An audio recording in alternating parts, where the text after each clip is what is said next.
Good evening, everyone. Welcome to the February meeting of the Public Works Commission. Burlington. My name is Brendan Hogan, calling this meeting to order at 6:31.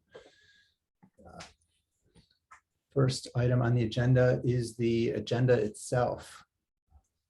See that being shared for our benefit and reference. Thank you for that, Mr. Golding. Motion to approve the agenda. Right, we have a motion. Thank you for that. I will second the motion. I'll second the motion to approve the agenda. Outstanding, thank you. And is there any discussion around that motion? All right, I will call roll just for procedures while we're all on the phone here. Commissioner Barr. Here. Aye.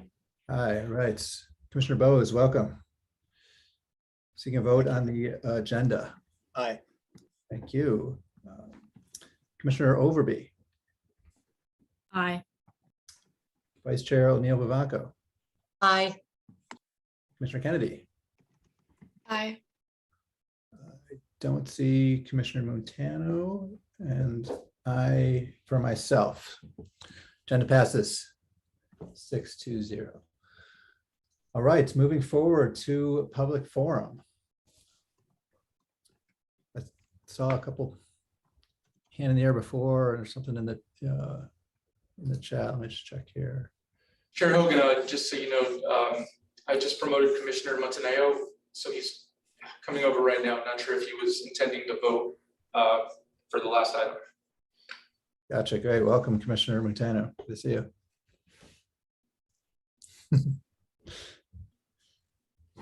All right. I didn't hear you present on that, so we'll skip you on that vote and look to catch you this next go around here. Mr. Goulding, do we have anyone in the room or in the virtual room interested in speaking at public forum here?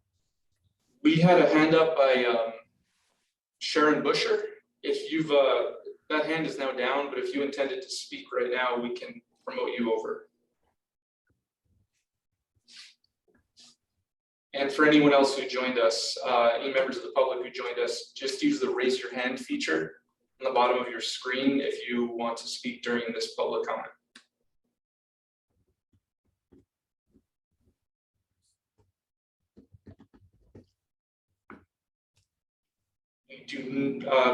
We have a hand up, Taryn Long. You'll be promoted over.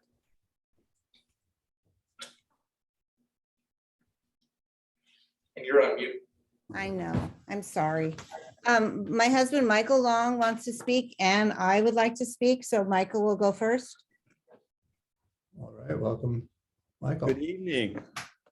I wanted to speak. I just saw a Front Porch Forum posting about ballot item 4, and I wanted to address that. My understanding is that DPW and the city generally is not allowed to advocate for ballot items.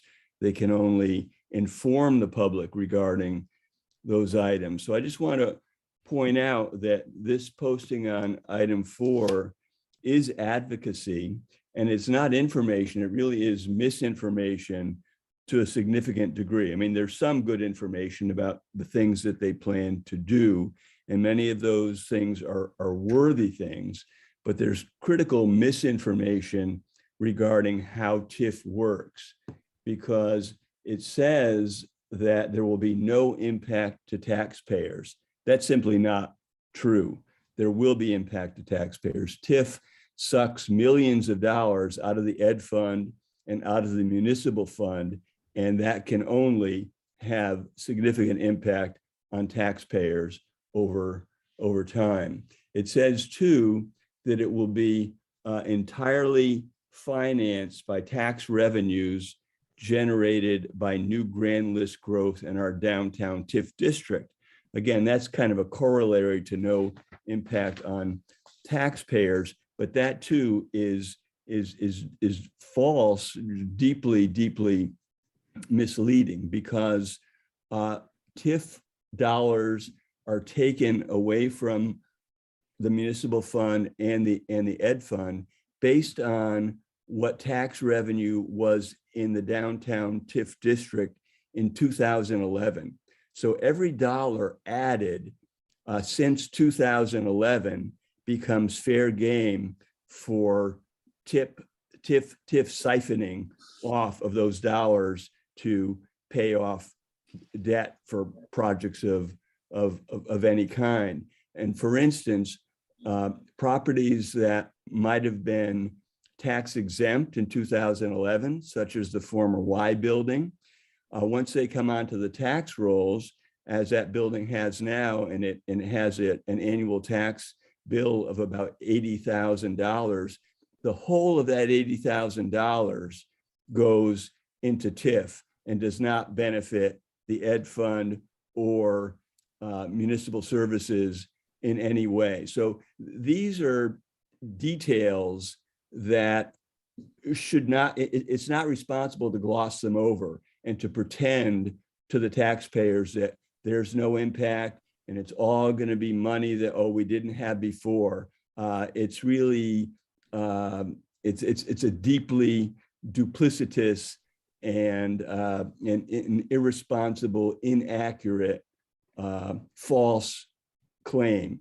And I'd ask that that be corrected on Front Porch Forum. One, it violates the prohibition of advocacy, and two, it's not true. Thank you. Thank you, Mr. Long. So can I say just a couple things, please? Please. We only have one computer here set up for this. So I certainly echo what my husband just said, but you know, in simple terms, like if you think about it, is that, well, one, things can go wrong. Like look what happened at City Place, and that's in the waterfront TIF district. I think we've promised 25 million. I've been trying to get the number. I don't really know. But if that would ever get built and they're still waiting for financing, how will we pay for the schools, the additional fire protection, the additional police protection, everything that we will need for those, 425 or however many units they're building. But that's where this is so flawed. And if you look up TIF and you read about all the states that have stopped using TIF because of things like this, and it is robbing the education fund. And that's the worst part. Like we use that as a bank, and that's just not fair. And I agree with my husband. I went to all these meetings and I heard Brian Pine say we're not allowed to sell things or promote things, but that Front Porch Forum post is the biggest sales pitch I've seen. So I would like you to correct that. And we should be funding this work with a bond. Let's just get a bond and not take TIF money because it's just a bad way to finance things. Thank you. Thank you. Chair Hogan, next up for, oh, sorry. Yeah, please. Next up, we have someone with the phone number ending in 3604. You'll be promoted over to speak now.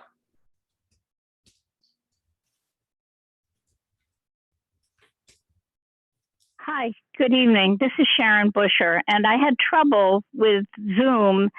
So I did have my hand raised, but I could not seem to get to unmute myself. So I apologize. But good windy evening to everybody. And I'm here to speak to the department, but to the commission, because the commission is really the representation of the people, the residents, to the department, the interface.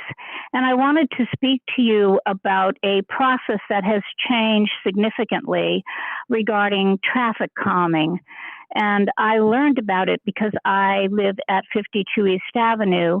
And a while ago, residents put in a request for traffic calming. And so we were noticed about a preferred solution being put forward. We were not allowed to have access to that preferred solution in advance of the meeting. And I want to let you know that unfortunately, none of the residents on the street were even asked about any solution. I understand this is data driven and driven by experts, but I think that sometimes I think we forget that Burlington is a small city where I still hope that people that are actually in decision-making positions and people that work for us that are heads of departments and members of departments, remember that what we're trying to do is make the city livable for people that travel through it, but people that live in it also. And I think that the process was apparently too lengthy and too much back and forth, and I can appreciate that. But now the process has gone to the other extreme where the residents on the street aren't even involved. Now, let me be very clear. I was a city councilor and I do exercise my right and give voice. And I did reach out to Elizabeth and to Chapin to let them know about the BED substation, the fact that East Avenue is a truck route, and the fact that Velco has to access things off of East Avenue, and that ambulances go up and down the street. So I did want to bring that to everyone's attention, but that was like 2 days before the presentation. So it certainly wasn't input that could be considered. And so what I'm really asking the department, but definitely the commission, to reflect on a process that I hope you were involved in and approve the proposed changes, but look at that and make sure that you really wanted to exclude the residents. We're really concerned on East Avenue. You know, a lot of parking has been removed and total parking is going to be removed from Colchester Avenue. And this proposal, if we heard it correctly, and it was really difficult to see, is proposing to remove 17 spaces. Even in my section of the street, we have 2 houses that take up, and there are 2 investment properties, but they take up 9 spaces. I live in a section of East Avenue that is the oldest section, and some of the houses didn't really have driveways, so there are shared driveways that can accommodate 1 car. So if you eliminate parking, I think that what you've done is really eliminate people's, especially older people, and I'm now in that category, right, to even have visitors. I don't understand the city's desire to eliminate a segment of the population that is aging and a population that might be physically fit and bike, but still needs a car. And so I'm asking you as commissioners to ask the department to explain the process, and I hope that you will modify the process for everyone, not just for residents of East Avenue, but for other streets. I think it's flawed. I think that we still should be able to communicate and have dialogue and have something that is livable and solve safety solutions for everyone. They are difficult choices, but I'm asking you to please consider this. Thank you. Thank you. There is no one signed up any further for public comment. All right. Going once, going twice, we will close public forum and move forward to item 4, the consent agenda. There's just one item on the consent agenda this evening, which is the approval of draft minutes from last month. I understand there was some proposed edits circulated earlier today. Mr. Goulding, is it possible to pull those up for our reference here? All right.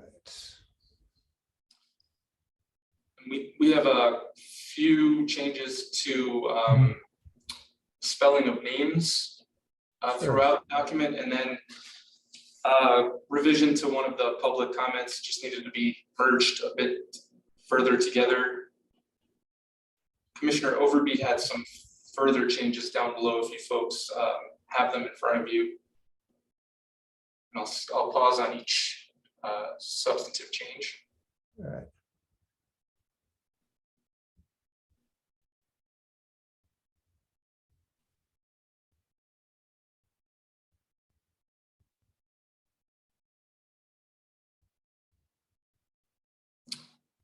And Commissioner Overby raised a good question here, and I hadn't had time to research it.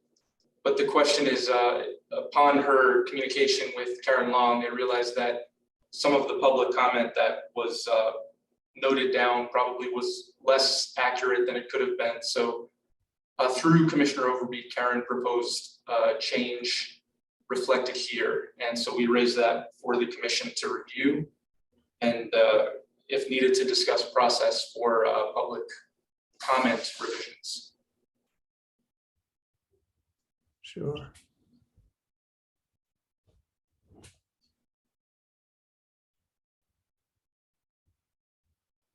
And now, I'm unclear why this is down in the in this section again. This is a proposed edit to how the public comment was reflected. Yeah, I believe it was during Karen's public comment during the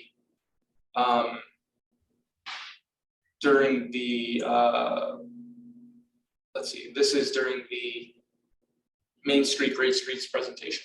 Oh, gotcha. Sure. Not the general profile. Noted. Okay, thank you. And then I'll keep scrolling down. Slight change to the phrasing of how the presentation was, or how Director Spencer's update on COVID operations were impacting the department, just to be a little clearer.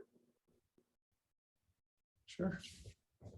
And that should be everything that is in front of you and up on the screen.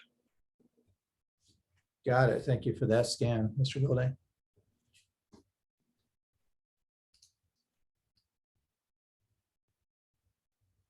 All right, seems reasonable from my end. So welcome a motion if we have one.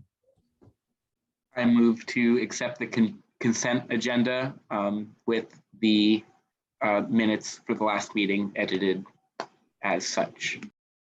Thank you for that motion, Commissioner Montano. I'll second the motion to approve the amended minutes from last month. A second from Vice Chair O'Neill-Vivanco. Thank you. Is there any discussion around that motion? All right, none. Will go to a vote then. Commissioner Barr. Abstain. I wasn't here for the meeting. Abstain. Sure. Commissioner Bose. Aye. Thank you. Commissioner Overby. Aye. Vice Chair O'Neill-Vivanco. Aye. Commissioner Kennedy. Aye. Commissioner Montano. Aye. And I for myself. 6-4, 1 abstains. Thank you. Moving forward to item 5, a Lakeview College Street occupancy update. We'll be having Jeff Paget come on up to provide this annual report to the commission. This is a annual report that we're asked to bring to you as you all gave us delegated authority for implementing parking agreements in the Lakeview College Street garage. And part of that requirement was that we provide this annual report to you. Thank you. Mr. Goulding, is Jeff here to be promoted? I see a DPW commissioner's communications with a hand in the air. I see that too, and I think he might be logged in under the main account that we have, and it may not allow multiple users to come over. So I'm getting an error code. Jeff, if you can quickly pivot to a different account, which I think he is doing now. Excellent, thank you.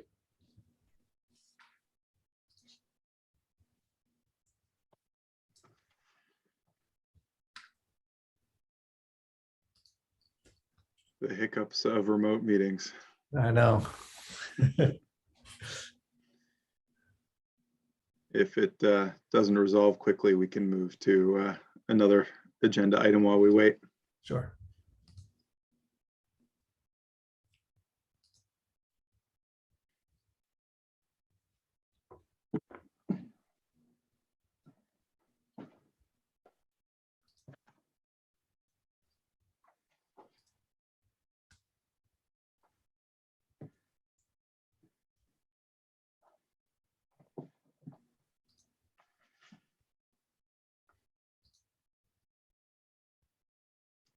Well, Chair Hogan, if it's friendly for the commission, I could give my director's report while we're waiting. Sure. Here's Jeff. Oh, there, we have one. I think All Jeff right. made it. Great.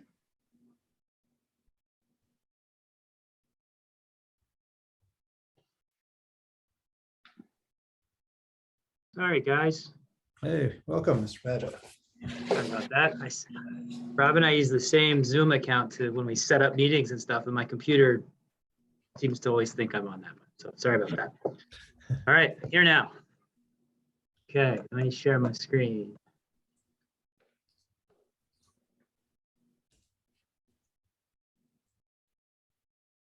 There we go. Everybody sees the big white screen? Got it. Thank you. Yeah. All right, so this is the annual occupancy report for the Lakeview and College Street Garage. And the reason we're here is because DPW has delegated, or the Chapin has the delegated authority to enter into parking agreements with monthly parkers. This was a process that used to, every permit or every monthly permit agreement had to go past the Public Works Commission, which really slowed down the process. So now we have delegated authority to enter into those agreements ourselves, but as part of that, we need to report back to you every year how we're doing with occupancy, how we're managing it. So ostensibly we don't overfill the garage or artificially keep it too empty. Just report to you guys that we're managing the permitting process properly. So that's why we're here. So occupancy remains low. During the pandemic, 2020, we dropped from 60% occupancy down to 30, and throughout 2021, we bounced around between 30 and 40%. So not a dramatic increase over the year. We did have a couple of peaks early in the, in the late spring and then the middle of the summer. We hit 85% a couple times. So it's not like nobody's coming. There is market there. It's a matter of how fast it returns. I will speak a little bit more to these occupancy numbers as we roll on. Feel free to stop me and ask questions, but I will get, there's only 5 or 7 slides and I will sort of wrap them all up at the end and sort of tie it all together. Some ahas. So occupancy is still low. Revenues, however, are recovering quite nicely. Our budgeted revenues for monthly permits are about $98,000 a month, and we're bringing around 93. So we're doing pretty well on monthly permits and transient permits, which includes hotels also. We're at about 90%. So our recovery is happening across 2021. It started out quite low, but by July, August, September timeframe, we were back. We were actually up at around budget revenue numbers. So revenue is returning quite nicely.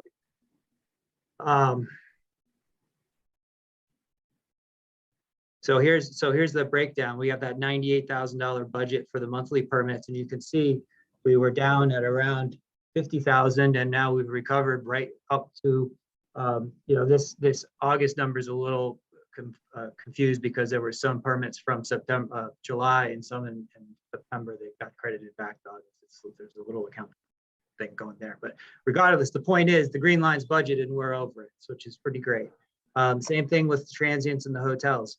We pulled out of the last winter and we had a good summer, and we even held that right through Christmas pretty well. So we're bullish on our recovery. The free employee program. We have about 70 companies participating in free employee downtown, free parking for employees downtown. There's about 700 individual people workers that have permits. But on a daily basis, only about 125 of them are parking at any given time. So if you look at how we budgeted this out, we said that we thought that this program would cost about $180,000 in what's called opportunity cost. And we came in at about 151,000. So we're running at about 84% of budget, which is great. However, if all 700 decide they want to park every day, we've got some problems. So we'll speak to that in a minute also. So the basic conclusion is our occupancy remains low, but our revenues are recovering. So to me, there's a discrepancy there. How can our occupancy still be low and our revenues recovering? Well, part of it is the way that we're managing the garage right now. We're counting occupancy manually. So we've had some folks counting occupancy early in the morning versus say at 2 o'clock in the afternoon. So I think that our occupancy number is actually artificially low. So we've actually changed the way we do occupancy counts. We've pushed it up to 11 o'clock in the morning and 3 or 4 o'clock in the afternoon. So we're getting better resolution on that occupancy count. And also one of the big things that's changing is we're transitioning to running the garage on Park Mobile starting March 1st. And that is going to dramatically change how we staff the garages, which means we'll have people actually physically walking the garages and typing license plate numbers in to see if people are parked, 2-3 times a day. And that will give us the opportunity to actually do more strategic counts throughout the day. And on top of that, we have all of the Park Mobile data that we can actually do real-time live counts at any time. We can see who is parked at 10 o'clock at night. We can run a report on that. It's not exactly accurate because some people might buy 2 hours of parking and then leave after 1. So there's a margin of error in there, but it's very tight. So one of our other issues is we have those 700 permits out there with the free employee parking program. We need to change how we manage that permit so that basically, if you're not using it, we're going to take it away. Now, you can always come and get it back because you're eligible for it. But we don't want those 700 permits floating around as ghosts that might show up at any given time. And so we just need to tighten up that program. But remember, that program started just last year. So this is brand new for us. And running these permits started in April. Before that, we were doing it as a validation style program. So this is a sort of a logical evolution for us to tighten up that program. And we have the same issue, frankly, with parking groups.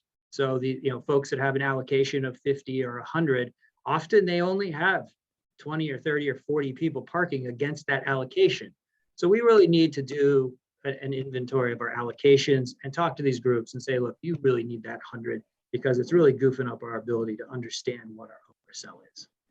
So all of that speaks to tightening up our administration, which I believe that our approach with Park Mobile will do and our redefining of the staffing will do, so that we can start to really get to understanding what our oversell threshold is, which has been elusive because of COVID and all the other things. So that's the performance of the garage on the whole. One of the things that you had asked that I report on during this presentation was the status of the 100 Bank Street, because they have a special development agreement. And this is the first year of it, so nothing has really changed, but I just wanted you to see that there's a placeholder slide in here. They currently have an allocation of 200, which is what they've sort of always had, and that won't change until until we go through time. So this is sort of, there's nothing to see here except that we have the slide and we will fill it in every year and keep you guys posted on how that's going. So that's it. Happy to go back and talk to any of those slides, but the overall message is recovery is underway. revenues are up, and we have a very much tightened management approach, and that's evolving. So happy to answer questions. Great, thank you for that. Let's circle back through fellow commissioners. Commissioner Bose. Yeah, No questions from me. Thank you. all right. Do you want to just take down the presentation so we can see everybody? We can pull it back up as needed. Yeah. Be hard for Chair Hogan to see everybody. Yeah, hold on a second. Where the heck did you go? What is going on here? But, Commissioner Kennedy. Thank you for your presentation. The one thing that I was thinking about, I was in the meeting, like just as a viewer, last April when you approved the new permit program, and I think it was brought up then, but I feel like it could be beneficial given that there's 700 permits out there, and not all of them are being used to encourage people to use other modes of transportation aside from personal vehicles. And since it hasn't brought up before, like I believe it was Commissioner Overby, I don't remember exactly, but I'll let them talk about it. But I think encouraging people to use other modes of transportation could help to alleviate that issue for us, while also like benefiting environmental impacts and various other things in the city. Just like one thought that I had, but yeah, thank you so much. Yeah, thanks. Commissioner Montano. Hey, thank you for the presentation. So my question also goes back to the free parking program. I'm just wondering how businesses are eligible, how many basically spots are allocated. And then my third question was also relating to Commissioner Kennedy's point, like how is the city encouraging people to use alternative modes of transportation?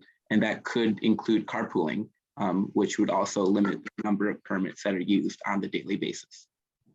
Right. So this program is eligible to businesses downtown that have what in simple terms, I think of as frontline workers, cashiers, waiters, waitresses, bartenders, salespeople on the floor, people that are actually engaging and bringing that dynamism to downtown. Why people go downtown? Because it's a fun place to be, and there's people, the workers there are fun workers. And this was part of the removal of the 2 hours free program from Marketplace Garage. So we removed the 2 hours free from Marketplace Garage, ostensibly increased our revenues, and we're using a portion of that revenue stream to, in essence, subsidize this program to further support downtown businesses. So it's part of that context of supporting the downtown businesses by not only providing convenient parking at the Marketplace Garage for their customers that isn't being impacted by employees parking there. This is the issue. We have Marketplace Garage, employees of downtown businesses who are parking there. So we've got 125 people that are now not parking in the Marketplace Garage and not parking on the street, and those spaces are available to visitors, tourists, or anybody coming down. Right? So that, that's the context in which this was developed. It was developed to be sort of this holistic approach to help keep downtown dynamic. And then this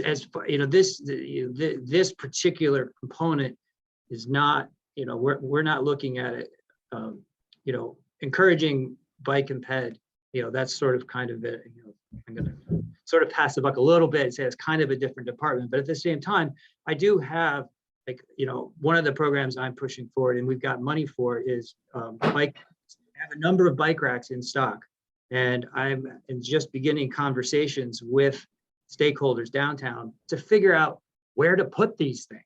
Because it seems like it'd be easy to put a bike rack in, but you got to bolt it to the ground. Somebody's got to own that ground. It's got to be concrete. It's got to be it's got to be safe. So there's a lot of things to figure out. So I do have, although this particular program is not intended to address alternative transportation, in my department, we absolutely have pieces and parts that are trying to support alternative transportation. Yeah, thank you for that. And I guess I just have one more related question, although it pertains to the Marketplace Garage. I understand there's a number of bike lockers there, and I was wondering how people could go about renting those lockers, since I believe the city's webpage in order to do that is down. I actually haven't been able to access that. So are those currently being used, and are there any at the Lakefront Garage?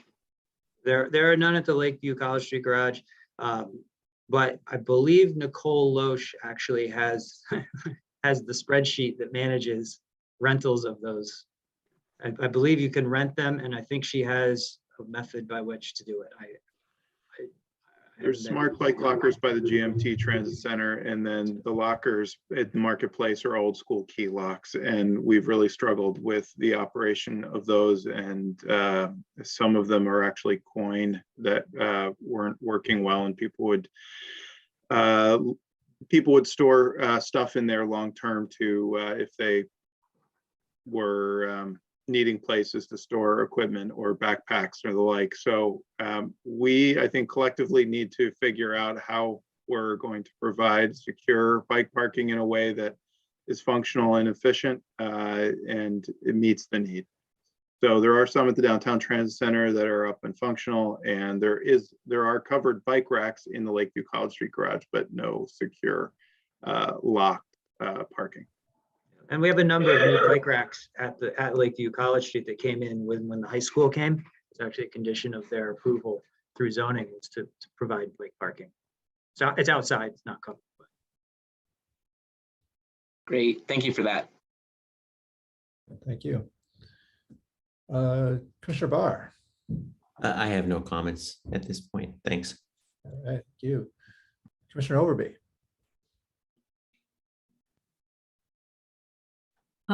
I have had significant communications with Assistant Director Paget the last couple of days about some of the information we got. And I think some of those, his responses answer some of my questions. However, I do want to say that I did not support the free employee parking thing, partly because of what Commissioner Kennedy referred to, that it really didn't, it encourages cars to come to town. But it was a majority of the commission voted for it. So we have it. So we need to make the best of it. So one of my questions has to do with what you said during your presentation about switching to Park Mobile as the method of taking payment for the garage. Does that mean that there will no longer be cash or credit card payments at the gate? Or you have to use the Park Mobile application to pay for parking in the garage?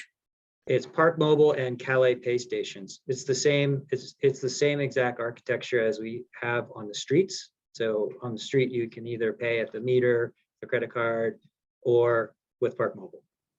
Same idea. And there's a pay station. Yeah. So they will. So you won't have to use the Park Mobile. You can just go in with a credit card and how does that work with a? It's just like St. Paul Street. If you park on St. Paul Street, there's the kiosk pay stations on St. Paul Street. Okay, so there's kiosk as well. So there'll be a kiosk in there. There will be a kiosk. Yes. Yep. Got it. Okay, that answers that question. The other one, the statistic about 100 Bank Street having 200 permits available to them as optional to buy. They've not purchased any permits for their people from the 100 Bank Street office building? Yes, they do have. They do have some, but their allocation hasn't changed. I have to look exactly how many they've purchased. They haven't purchased very many, but they still have an allocation of 200. Yeah, well, I was just trying to compare, you've got 700 free employee ones out and 125 getting used, and you've got 200 allocated but not given out. And so I was just curious it looked like they hadn't used any of the 200, but that's no, sorry. I'll make that more clear next time. Well, it's not a big deal. I just read your chart and it had nothing for 2021. And I was like, are they not using any at this point? So we do have some permits that are being used by the 100 Bank under that 200 allocation. Yeah. So, yeah. And the last thing that I had communicated with you about was the issue was sort of the occupancy problem. And I know we decided when we talked about this last year, it related to, do we want that parking garage to be for employees and people that we want to keep in that parking lot instead of the marketplace, and not for visitors or transient people, which would, has a different, you would facilitate revenue differently, like what you're doing with the monthly permits, versus trying to make it more attractive to visitors that would like to use the parking. And we're always hearing the complaints about there's no place to park and it's expensive. And yes, the private unified parking company, it's $3 or $4 an hour. So we know people think, that's expensive. But my point is, I sent you some pictures and I have them and I can share them about why we can't get more people that are visiting to use those garages. And it really has to do with the way the access is and the wayfinding to and from them. And that to me is, it's a choice that we're making that may be a logical choice, that we don't care to facilitate additional transient revenue. You are making that decision, as the Department of Public Works, but I think it's an important thing to point out, that we have this little challenge. And so if anybody is interested, I can do a sharing of the photographs that I took a couple days ago to show what our visitors see if they're trying to get in and out of that parking structure. Is that something I can do, I'm allowed to do, or are the commissioners interested in seeing those? If they're not, I'm not going to waste your time. I hear. Yeah, I'm open to it if you want to share. I've got 3 photographs, one the College Street, one the Bank Street, one the Cherry Street, the 3 places that people would try to get to Church Street. So let me share this with you. All right. Anybody see that picture? Got it. This is how people will come and go from onto College Street if they're trying to get from the parking lot that they drove into this entrance. That's what they will, that's the welcoming, not so welcoming way to see it, to get into that parking lot. That's one way. The next one, maybe you're going to try to get in there through the Bank Street entrance. This is the Bank Street entrance. And obviously there's some construction thing, which, is still going on with the People's Bank, which you can pretend isn't there. But this is what people are offered when they're trying to get in and out of that parking garage. And farther down, this is sort of continuing down the pathway to get to the parking deck. It's just not very attractive for a visitor or somebody going to the Flynn for a performance. And then the final one is, this is what it's like if you want to try to get to Cherry Street, get to downtown Church Street via the Cherry Street route. So what I want to suggest is that it would be really, really helpful if there was some thought put to a way to make those more appealing. And yes, there are signs to help people, but they're very, very tiny. I didn't show you pictures of that, but it has to be a decision. And maybe, and I think, Jeff, you had pointed out that the naming is going to be changed, maybe to the downtown garage. So that'll help with some marketing of that. But it sounds like that means we're looking toward making it, again, more of a visitors welcoming parking location. So I just am bringing this up because I feel like I've had this discussion about wayfinding and the look of those entrances for I don't know how many years that we've talked about that garage. And I feel like we're not making any progress. And those bike racks for the students are, just sort of also add to the unattractiveness of people trying to find their way to and from the garage, up Bank Street. So anyway, I just wanted to bring that up because I really think it's something, since we're talking about occupancy, you want to increase the occupancy, you want to increase the revenue. Are we going to just say it's just for downtown employees and keep them off of the prime spots? Or are we going to say we really do want to make it into a welcoming downtown garage, like downtown Annapolis, Maryland? I don't know if you've been there. They make it easy for people to find their way to the main the main areas that they want people to shop and to enjoy the restaurant. So just my comments on this particular topic. So thank you very much. Thank you. Vice Chair Onihumako.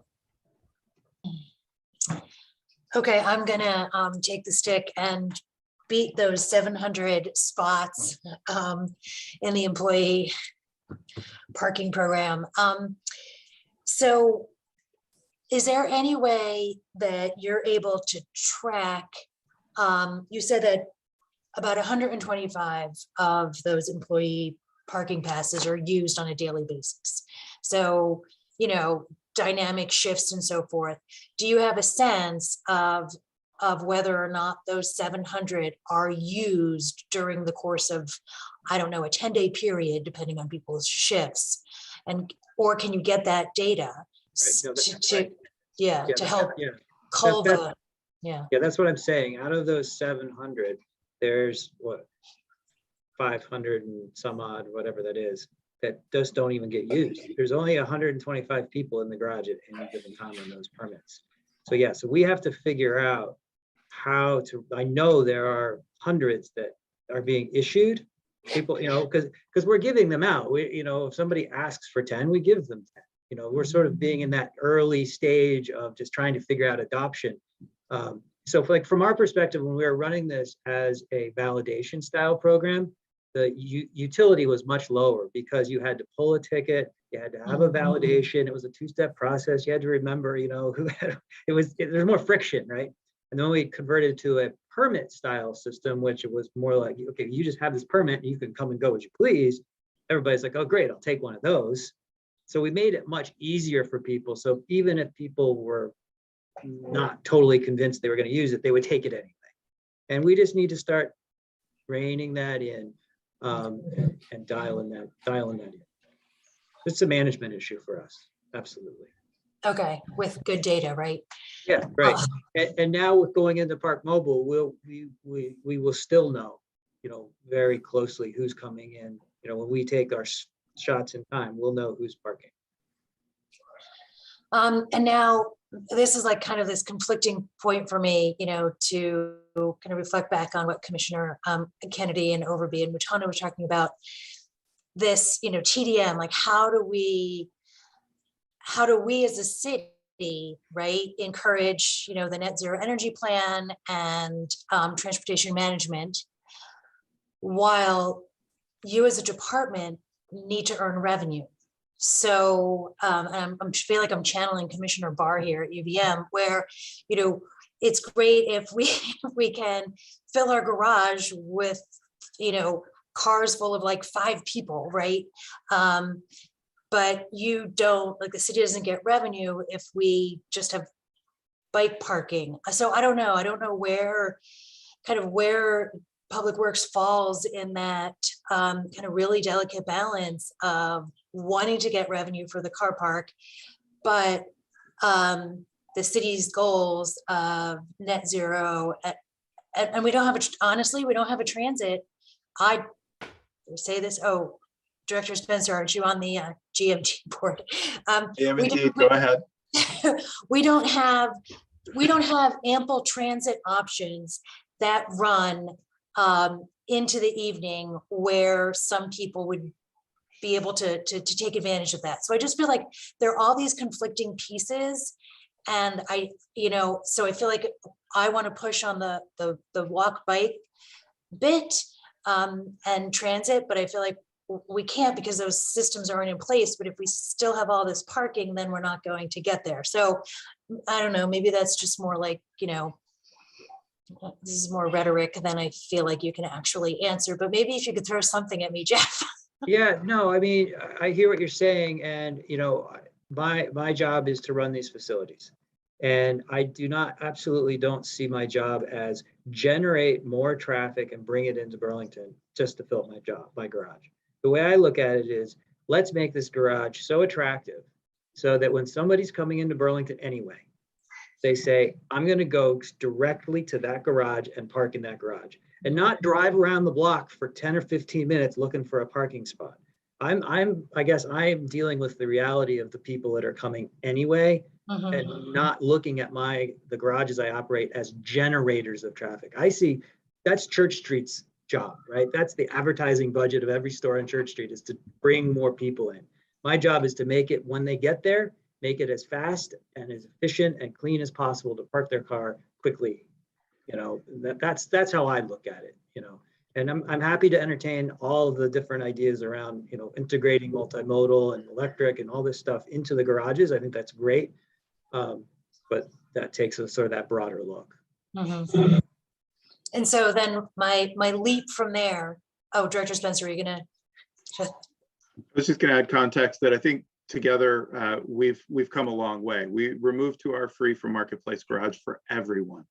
Part of that was, in working with the business community, was to offer a small subset of people who are either parking in Marketplace or on street in the downtown to get the heck out of the high demand spaces into a garage we can't fill.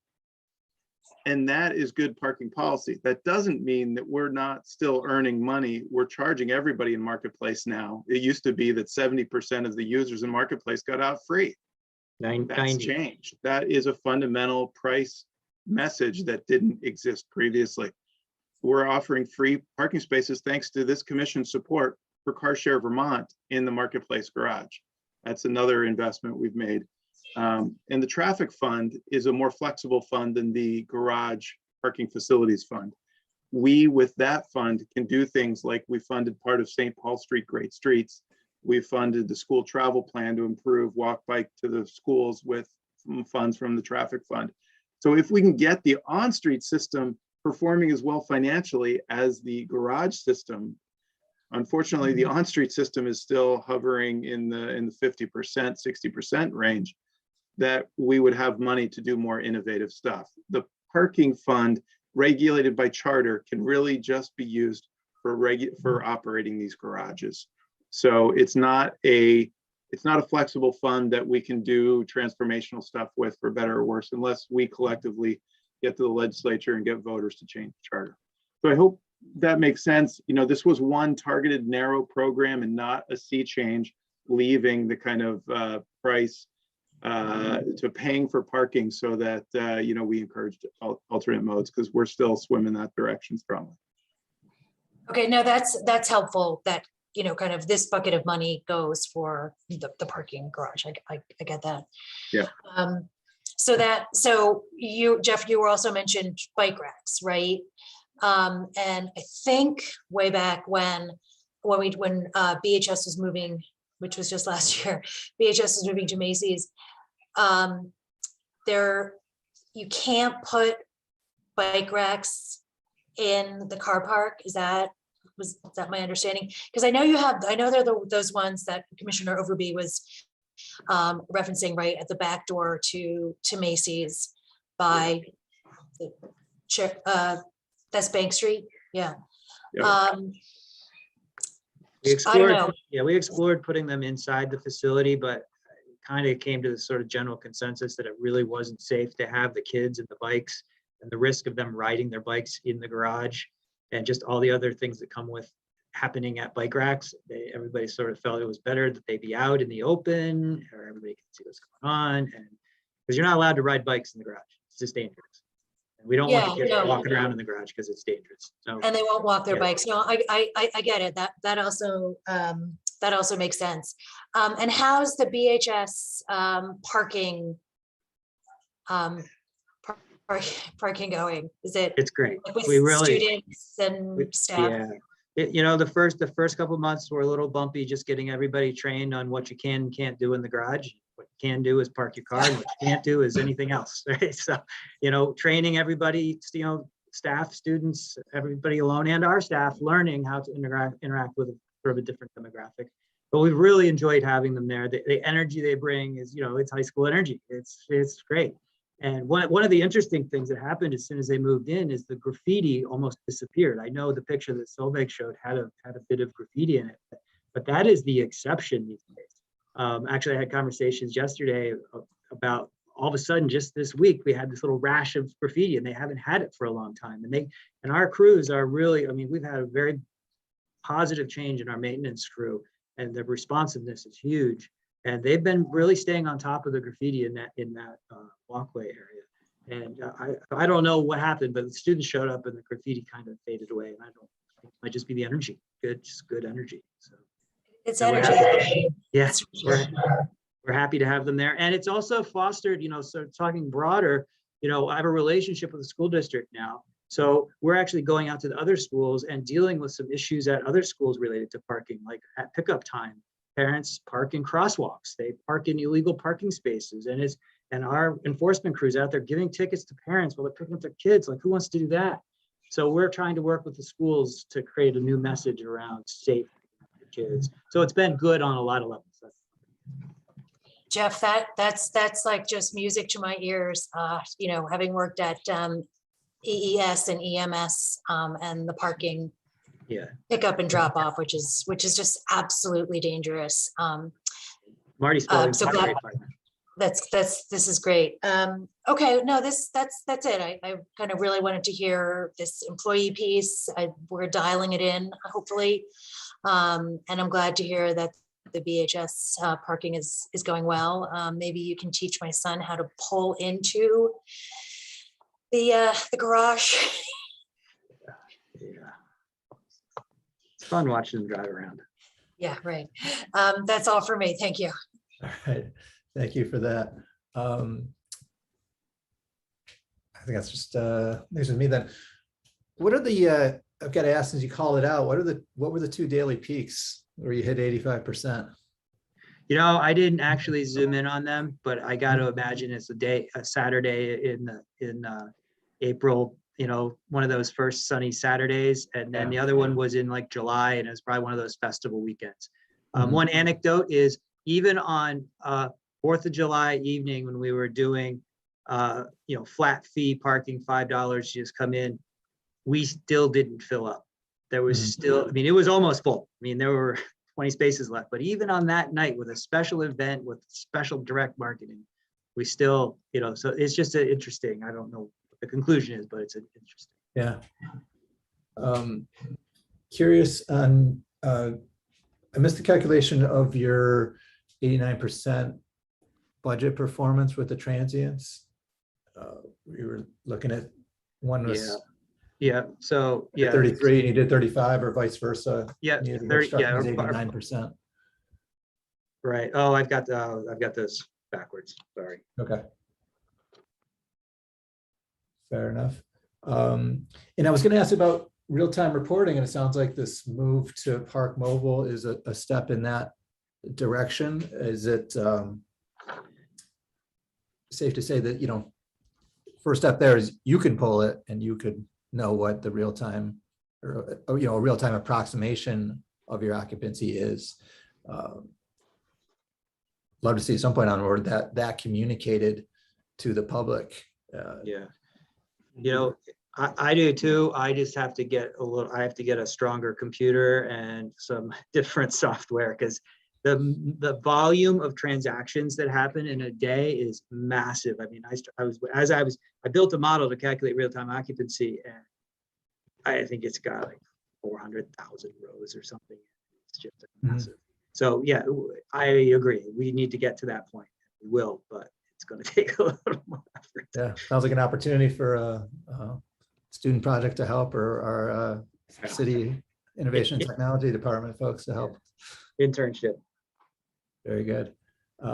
Curious about the, when you're looking at reining in potentially the employee parking program, do you have terms in mind whereby, like, if you haven't used it in 2 months, then you go not going to have it, or what are you picturing there? Yeah, that's exactly it. Yeah, whether it was 2 months or 3 months, we have to sort of sit down and do it one day and come up with that number and what's rational and reasonable. We'll talk to some of the businesses that are participating too, because it's not just the people that are parking, it's the businesses. They're helping to manage this.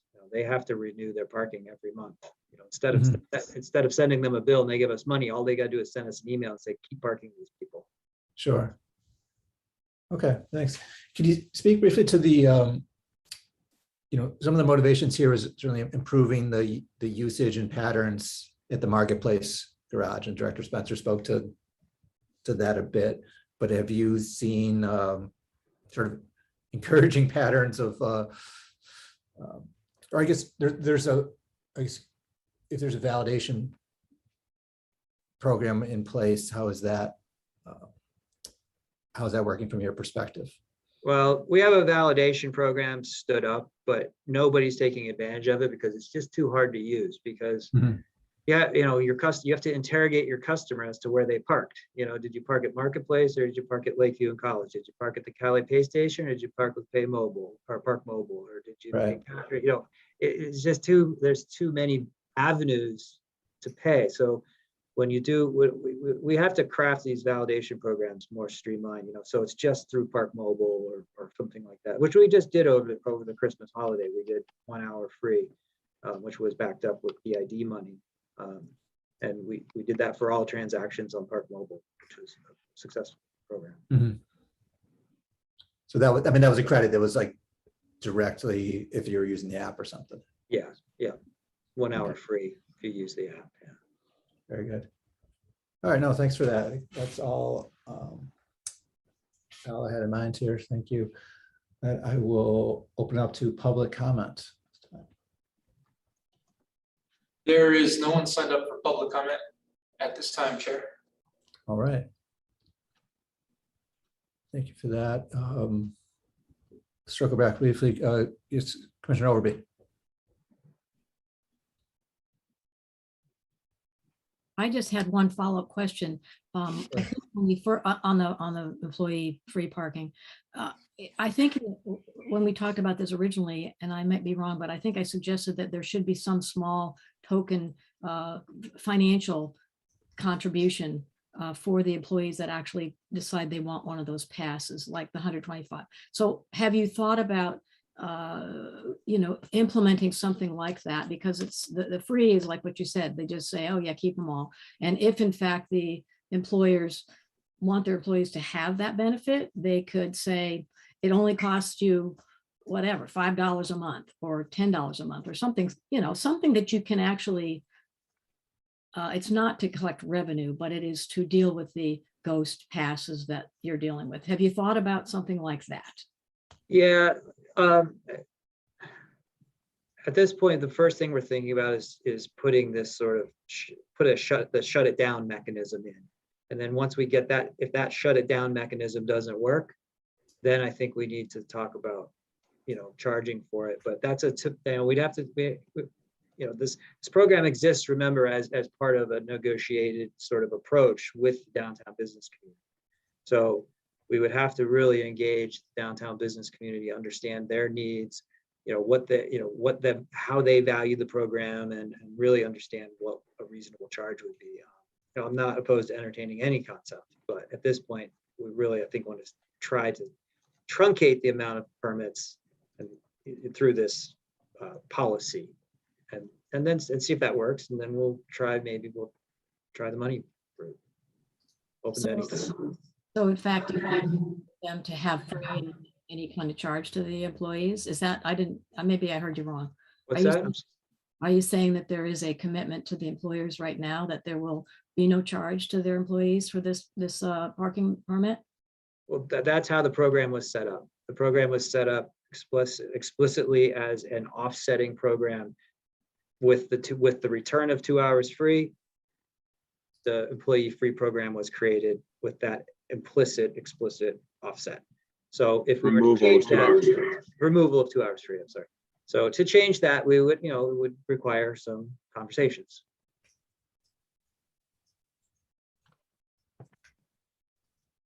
That's all I had. Okay, thanks. Last call, commissioners there. All right, seeing none, there's no action requested on this one, so we'll close item 5 and move forward to item 6 on the agenda, South End's construction coordination plan. Thanks, everybody. Yeah, thank you. Thanks, Chair Hogan. Excited to have Senior Engineer Corey Mims joining us, and maybe City Engineer Baldwin. Here he is. Great. We have talked in the past about the exciting number of projects in the South End that we have all coordinated into a South End construction coordination plan. I've got a lot of progress on these, and I'm going to leave it to Norm and Corey to give you all updates. This is not an action item, but given that we're heading into a construction season, a lot of this is underway. We wanted to give a quick briefing to the commission and answer any questions. Thanks, Chapin. So I guess I would just start by saying that I'm going to let Corey take the lead on this, and then I will plug in where there may be some missing spots because there's a lot to share. So Corey, why don't you go ahead? All right. Appreciate that. And I need to minimize the screen. Sorry. So we came to you in September with the South End Construction Coordination Plan, giving you kind of an oversight of what we anticipate the construction seasons over the next several years to be looking like as far as the major projects in the South End neighborhoods. So as Chapin had said, Dr. Spencer, we are here to just give you a brief kind of overview and update as to where we stand on these projects. If it's all right with all the commissioners, I'm just going to kind of run down through them real quick and just give a real high level update on each one of these. So we started off with, in 2021, we completed, VTrans completed work doing concrete crack repairs along 189 and also in kind of the Winooski area. So that work was completed in 2021. And in upcoming 2022, VTrans is doing a Class 1 paving program throughout both Burlington and this town of Winooski. It's going to consist of, their contract is out right now. They're anticipating getting bids back in near term. I don't have the exact date. The state is putting this work together. This is night paving program, and it's going to consist of in Burlington, Main Street, up Willard, and along Riverside. And that work is contractually placed to be done in 2022, as well as part of Winooski potentially could be included in that work, Winooski Avenue. That work is still planned to be started this summer, 2022, and extend into 2023 for completion.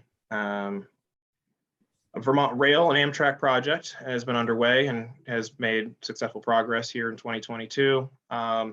They're, well, 2021, and we'll be finishing here this spring in 2022. Let's see, Shelburne Street Roundabout project is currently underway, as everyone's aware, and it is a little bit behind schedule.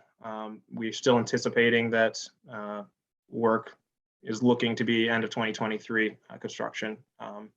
I don't know if there's anything more to state on that at this point, but it's a little bit behind schedule, but it's still making good progress.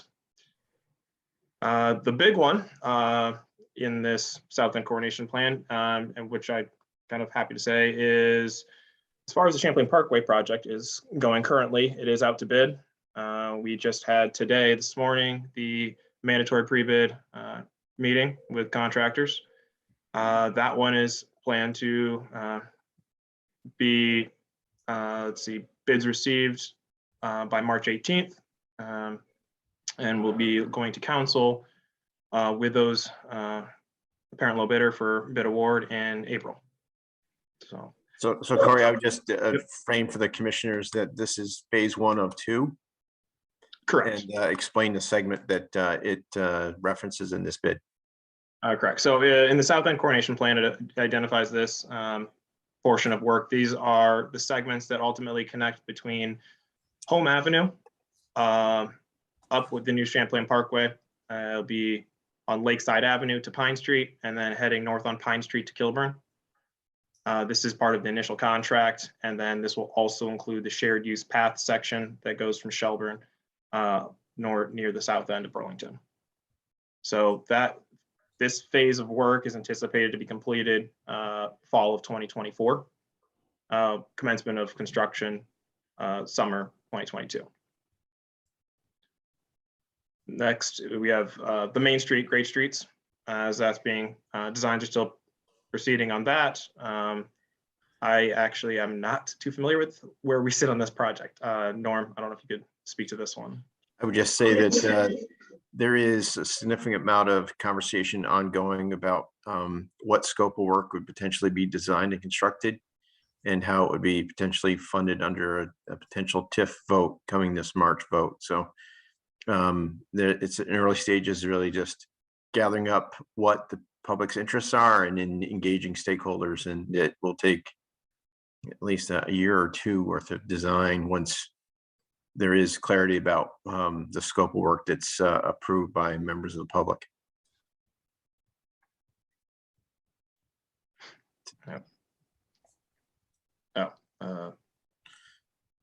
Yeah, thank you. And the next one there is the Rail Yard Enterprise Project.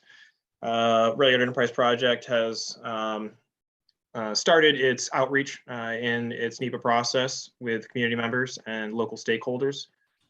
We have upcoming planned stakeholder engagements here early March. So we're progressing on that project as far as the NEPA process and permitting is going, and we'll be providing updates when as you know we progress.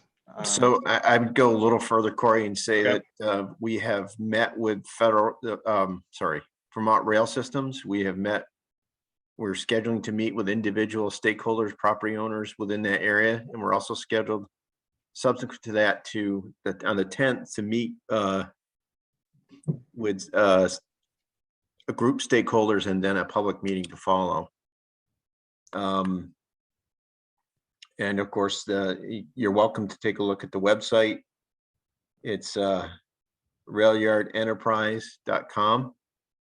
It has some of the schedule in there and some of those details. It really is kind of the starting point to a project website that will have all the records and information related to decisions and meetings and so on and so forth. So please take a look at that. We have been meeting with Federal Highway to get clarity about what process would be required under an EA, environmental assessment. I think that's important to understand kind of on the ground floor what would be required under this federal process. It is a federal process. It's pretty complicated. There's significant issues related to right-of-way acquisition, historic preservation, environmental considerations, and stormwater. So there's a lot to go on there. And of course, we're talking about a project that is butting up against the eastern edge of this rail yard. So it's a lot of working pieces, but we are very bullish about making that happen. It happened fairly quickly. So I don't know if there's much else to offer at this stage, but know that we are working very hard to advance that in coordination with us, keep on pace with the schedule. Thank you. Yeah, and the final portion of this is the final phase of the Champlain Parkway, which would be anticipated to be working on the finalize the permitting design in 2024 and construction potentially starting in 2025. All that is dependent upon the completion of the initial contract, and that's kind of in summation the updates as far as the South Bend Coordination Plan. If any of the commissioners have any questions. I just add one more piece, and that is we are working very hard also to engage the public in using different languages so that everyone has an opportunity to participate and a deeper dive in terms of the civic engagement, public engagement. So that's it. I'll stop talking. All right, thank you for that that overview to both of you. Circle back to my commissioners now. So it's Commissioner Kennedy. Hi, thanks for the updates. I don't really have any questions at this time, but I know a lot of people have been asking me for like when the roundabout's going to be done and when Great Streets will like start, and that's very clarifying. So thank you. And, yeah. All right, thank you for that. Commissioner Mutanu. Yeah, thank you so much for the presentation. So my question is about the Rail Yard Enterprise project. And I just took a look at the website now under the project purpose. And the item that I'm most interested in is number 3, enhancing multimodal travel connectivity between Pine Street and Battery Street. And I'm wondering in what ways the project would do that and sort of what alternatives are being considered at this early stage. The current typical cross-section is going to consist of, currently has a 10-foot shared use path listed for bike facilities and pedestrian usage. That's, we want to make the connections for those bike and pedestrians coming down Battery to continue over as they want to make their way over to Pine Street. And so this new roadway would be very conducive for that traffic, so they're not having to go up the hill up to Pine Street and then come back down. So that would be the multimodal. So I would also kind of add that there is current cross-section proposes to have a sidewalk on the east side, 2 travel lanes, and as Corey said, a shared use path and some shoulders for Greenbelt. This cross-section may change over time based on the challenges of trying to avoid impacts to the historic buildings that are within that district and also the rail yard as a 4F resource. So it's going to be very challenging to kind of thread the needle with all the interests, and decisions will have to be made. As decisions are made, we'll keep you informed and up to speed on any key milestone decisions that relate to that. And to clarify on this project as it stands right now, we are in the very preliminary phases of looking at the 3 alternatives that were addressed previously from the previous study. And so in this process, we are not making any final determinations in design. This is just looking at the impacts and trying to find the selection from there. So yeah, the details would then be further developed. So there are 3 alternatives that are currently being considered that will ultimately arrive at a final preferred alternative. Then that will open us up the opportunity for design. Great, thank you very much. And I do just have one other question, and it's about the connection between the Rail Yard Enterprise project and the start of construction on the 2nd phase of the so-called Champlain Parkway. How are these 2 projects going to be connected? Do you anticipate construction beginning at the same time in that year? I think it was 2025. It's a situation of, we're doing everything we can to advance the Rail Yard Enterprise project. We are very dedicated to putting the resources there and our time and effort. With regards to the start of construction, we had previously presented to council when getting the authorization to proceed with the bidding process on the parkway to acknowledge that they are kind of the gatekeepers of the city. So when it comes to authorizing construction contract. So we're going to do everything we can to get this project underway, and the start of construction on the 2nd phase or the final phase or final contract for the parkway. It's to be determined as to when it's going to start in relation to any of the other work. So Commissioner Motano, being more direct about it, these are 2 distinct separate projects. And we are trying to thread the needle with what our federal and state partners require of the parkway, as well as what we've heard from members of the public in terms of environmental justice. So we are trying to accommodate all interests, and we will work very hard to achieve this objective of following the schedule. Thank you. I don't have any more questions, but thanks so much. All righty, thank you. Commissioner Barr. Actually, I don't have any questions for this. It's been very well explained. Thanks. Commissioner Bose. Yeah, thank you. I don't have so much of a question as a couple of suggestions. I found it really helpful as you outlined different elements of the public engagement, the meeting with stakeholders, a number of these different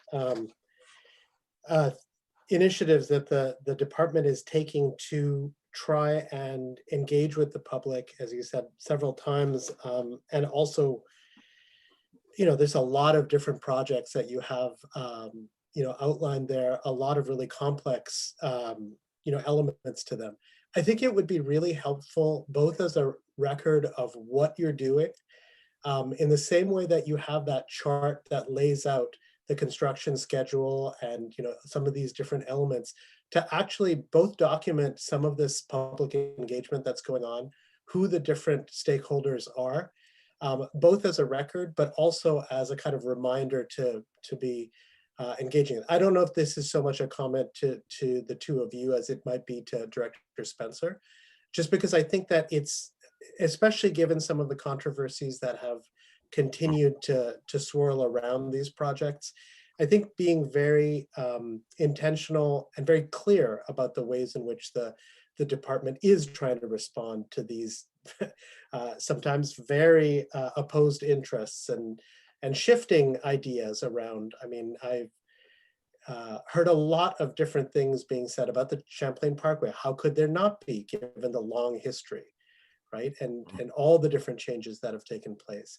So that's just one kind of suggestion that I think a lot of what you added in this presentation, just as little details that for me were really helpful to say that, okay, well, we actually have this plan to engage at this point with, with these members of the public, with these stakeholders. Here's where we're taking it to City Council. I just think making that more visible would be a great idea. But Yeah, we agree. We agree. We've been working on just creating a kind of a milestone record of every touching point that we've hit in terms of the public, so that when we look back, we almost have a record of everything that's happened in its history and not have to recreate history after the fact. Makes it so much easier. It also counters some of the narratives. Some of the narratives come out of simply not knowing. Why would you know some of the behind the scenes stuff? But also there's a lot of filling in of the spaces or filling in of the blanks. And, I've had conversations with people in the city who are like, well, it's going to add this or it's going to add that. And I'm like, okay, so what does that mean to you? What does 9% mean to you? So there's just a lot that's going on out there. And, I actually think that the roundabout is a very good example, for me at least, of getting pretty regular updates about this is what's going on. This is how we're trying to handle this. And I don't know if that's kind of a model for how you're planning to roll things out in terms of communication with the public, but I think it's a very good model. Yes, one of the big elements to selecting the consultant team for the rail yard enterprise is an actual public engagement piece. And so we have a part of that team, sub-consultant part of that team is a public engagement piece. That's great. All right, thanks a lot. No questions for me. Thank you. All right. Vice Chair O'Neill Blanco. Thank you. Okay, yes, I'm, just ditto on everything Commissioner Bose just said. Those are my my points about that I wanted to make about outreach and documenting. Where are the places that the public can get involved and when? I mean, these are a lot of fantastic big projects over a period of time. And for some of us who've lived here a while, it'll be great to get the Champlain Parkway, whatever it was going to look like. But where can just an average citizen, like, I don't know the whole history about it. Where can I go? Where do I get that information? Do I have to look for it, or are there opportunities where the information can come to me? Are there any more public meetings? So information like that. And I think the piece I love about the roundabout, and I go through that a lot, is the communication. I love my little Friday blurb on what's going to go on, what blasting is like, and the delays and what's going to be closed. It's clear and it's concise, and it's regular. So I know to look for it. Even if I don't read it then, I can go back. So utilizing something like that and finding out, is it just the people in this echo chamber who like that? Or are there other modes of communication that speak to different sectors of our population? And then you mentioned the paving, the V-Trans paving on Riverside Ave, Main Street and Willard. And maybe this is probably going off on a little bit of a tangent. Riverside Avenue and the slope stabilization. I know it doesn't quite fit in with this, but Norm, do you have any more information on that? I thought like, okay, we're going to go ahead. V-Trans is going to pave this, and then is like the rest of the slope going to, you know, cave in 2 years. And if this isn't the time, then maybe we can, you know, talk about it later. But that slope is Riverside Avenue, I don't think is at risk of full failure or any of the above. And it's not clear what would happen on the private property either. It's just we're trying to be provisional and protective of the public. And so there's 3 properties that were of concern because of their activities, and we wanted to kind of stop those activities that would exacerbate an existing condition that frankly, there's no way of knowing fully the subterranean condition, given it's infilled with various mix of materials and trash and vehicles and debris. And so even the geotechnical engineers can't say definitively what the existing condition is, but we know that if you load a high bank on a steep slope, that over time it's going to find a place of equilibrium, which is going to roll down the bank. So we've tried to stop them from doing that. We have been engaging the state hazard mitigation fund to see if there's ability for the city to serve as a grant recipient to support these businesses and potentially have a property buyout, but okay. We are still in process with that. Okay. That's good. No, that's all. Thank you very much for the updates. All right, thank you. Commissioner Overby. I know this is going to be a continuing discussion about the various big projects, and I'm just going to point out, I appreciate the overview on other things, but the Champlain Parkway, I think I have some concerns about the plan. So I just want to ask,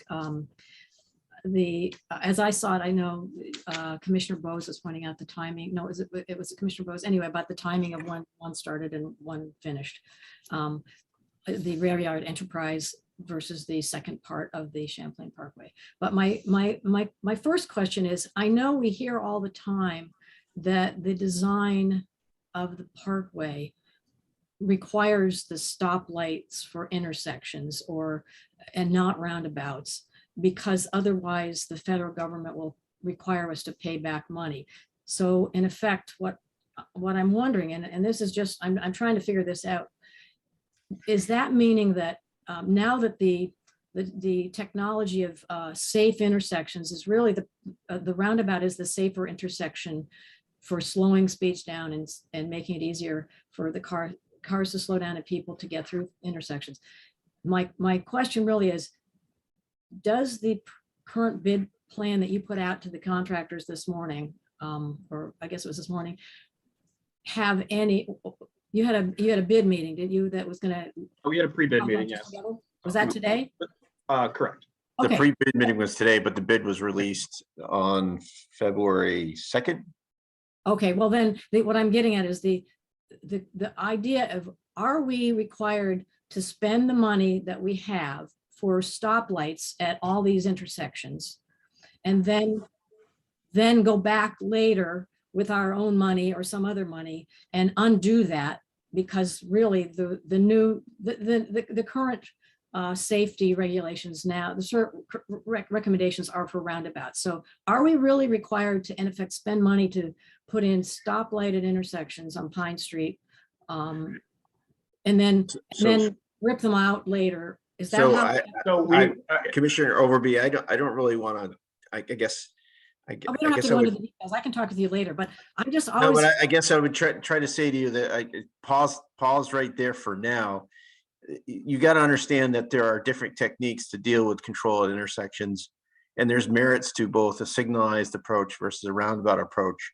And there's limitations to what we have for right of way without impacting historic preserved buildings. And so I've heard many times the idea of a roundabout as a preferred alternative for those intersections. And the consultant has done their work. That cannot fit within that space. And so it's really challenging for us to continue here that roundabouts are a more safer solution. Yeah, they may be in certain conditions, but not in this condition. And so we, a number of years ago, were kind of arrived at the decision we made.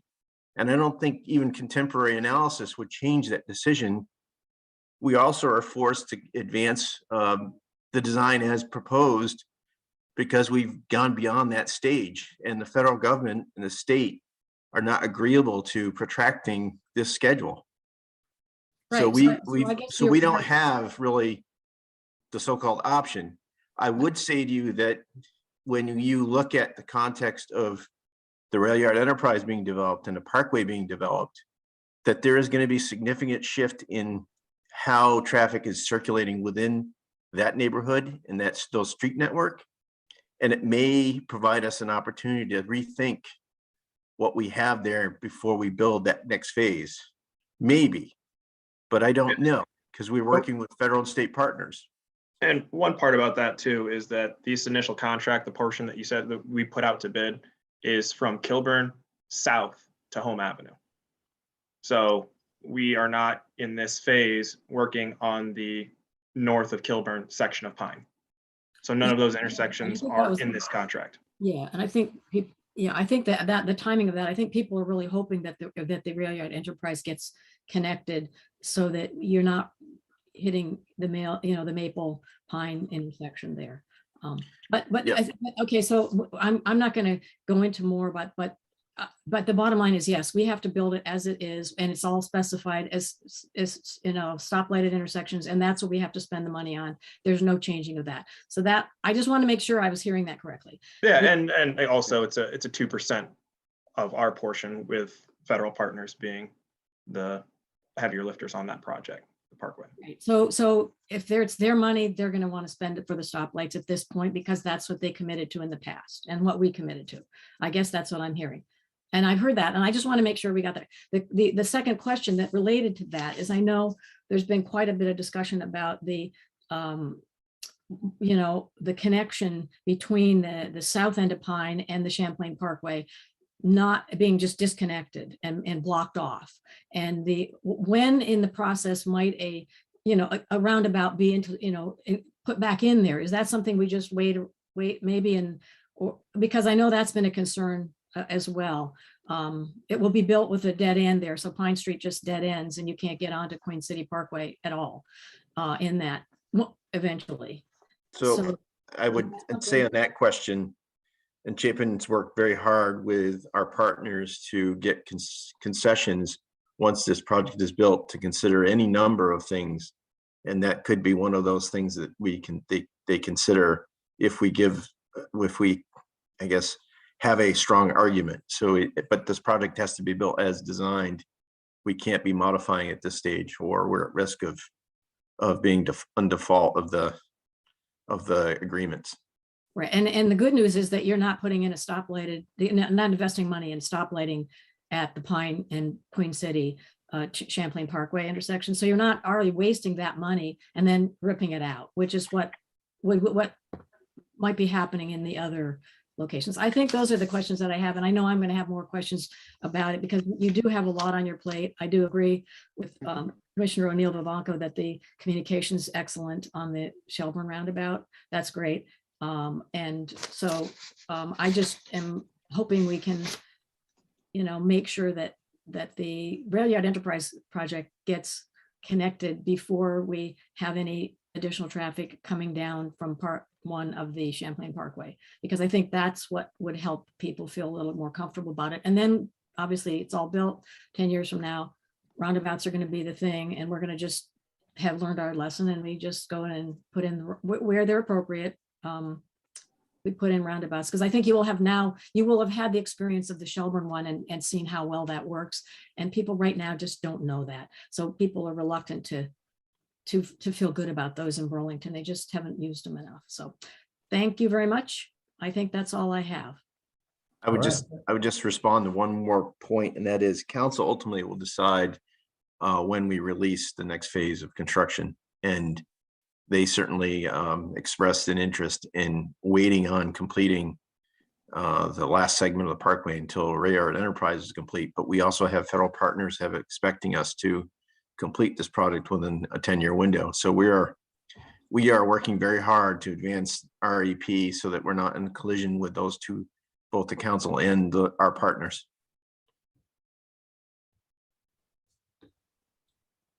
Thank you Noted. For that. I know there's a lot of balls in the air for sure. And a lot of people who are weighing in, and Yep. everybody has an interest of getting the best solution. I'm not, saying anybody doesn't. But I think things have changed that slowing traffic down, and roundabouts are 24/7 traffic calming, whereas stoplights are not very safe for pedestrians. So that's my only input on that. So we'll see. We're doing better. We have a roundabout happening, and I really think that that's going to be very helpful for people to understand how much better it is for everybody, for cars, for pedestrians, for bicyclists. So I'm looking forward to that, and I appreciate you Yep. working hard on that, and Laura Wheelock's work and all the people working on it. We are too. That's a Very good. project that's been around for a long time. It's great work, and it's about the most difficult roundabout you could have possibly chosen to do. So I feel your pain. Yeah. Thank you. All right, thank you. Just briefly on the class 1 paving bit, could you clarify, you mentioned that part of Winooski Ave might get paved? Could you elaborate a bit on which part? And So the way the contract, the way it was explained to me from VTrans is that the contract states that Main Street up Willard, north on Willard from Main Street north to Riverside, Riverside east to Winooski. That section is listed as to be completed by the contractor in 2022. But once the contractor completes their required work in 2022, which includes work in both the town of Winooski as well as those indicated streets, that the contractor can then continue work, and that Winooski Avenue would be one of those continued streets that they would then likely move to following completion of the other required work in 2022. So there's kind of just a little asterisk on that as far as, depends on the contractor, how fast all the construction goes, and they're not limited. So that's where we sit with saying that we like to let people know that very well could be something done in 2022. got it. Yes, but otherwise, it might be on the 2023. class 1 paving list for a future year. 2023 is when that rest of that work would be completed. And the rest of that work being Winooski Avenue all the way down to St. Paul over to Shelburne, and Shelburne all the way down to the city limits. So 189. Great, thank you. Yeah. All right. Yeah, no, appreciate the presentation here. Nothing further on my end. Let's check and open it up to public comment if anyone's interested in participating this time. There is no one here or signed up for public comment. All right. Close public comment in that case. There is no action requested on this item. Thank you again for the presentation and exchange here. And look to move forward to item 7 on our agenda, Bright Street traffic calming. This Thank one you, everyone. is an action item, and Thank we have our transportation planning team. Thanks, Corey and Norm. We're joined by Elizabeth Ross for this item. Everyone, Elizabeth Ross, transportation planner with DPW. So tonight I am bringing a request forward for a parking change on Bright Street through a traffic calming request that the neighborhood has submitted. I don't have a separate standalone presentation, so I'm happy to, Rob Goulding, I don't know if you want to share the memo from the packet, or I can share my screen directly, but I'll just be sharing the packet. So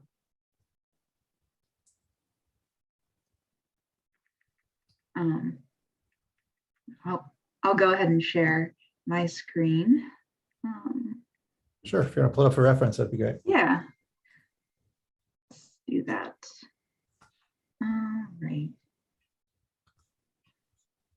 Great, so just dive right in. So hopefully you guys can also see that.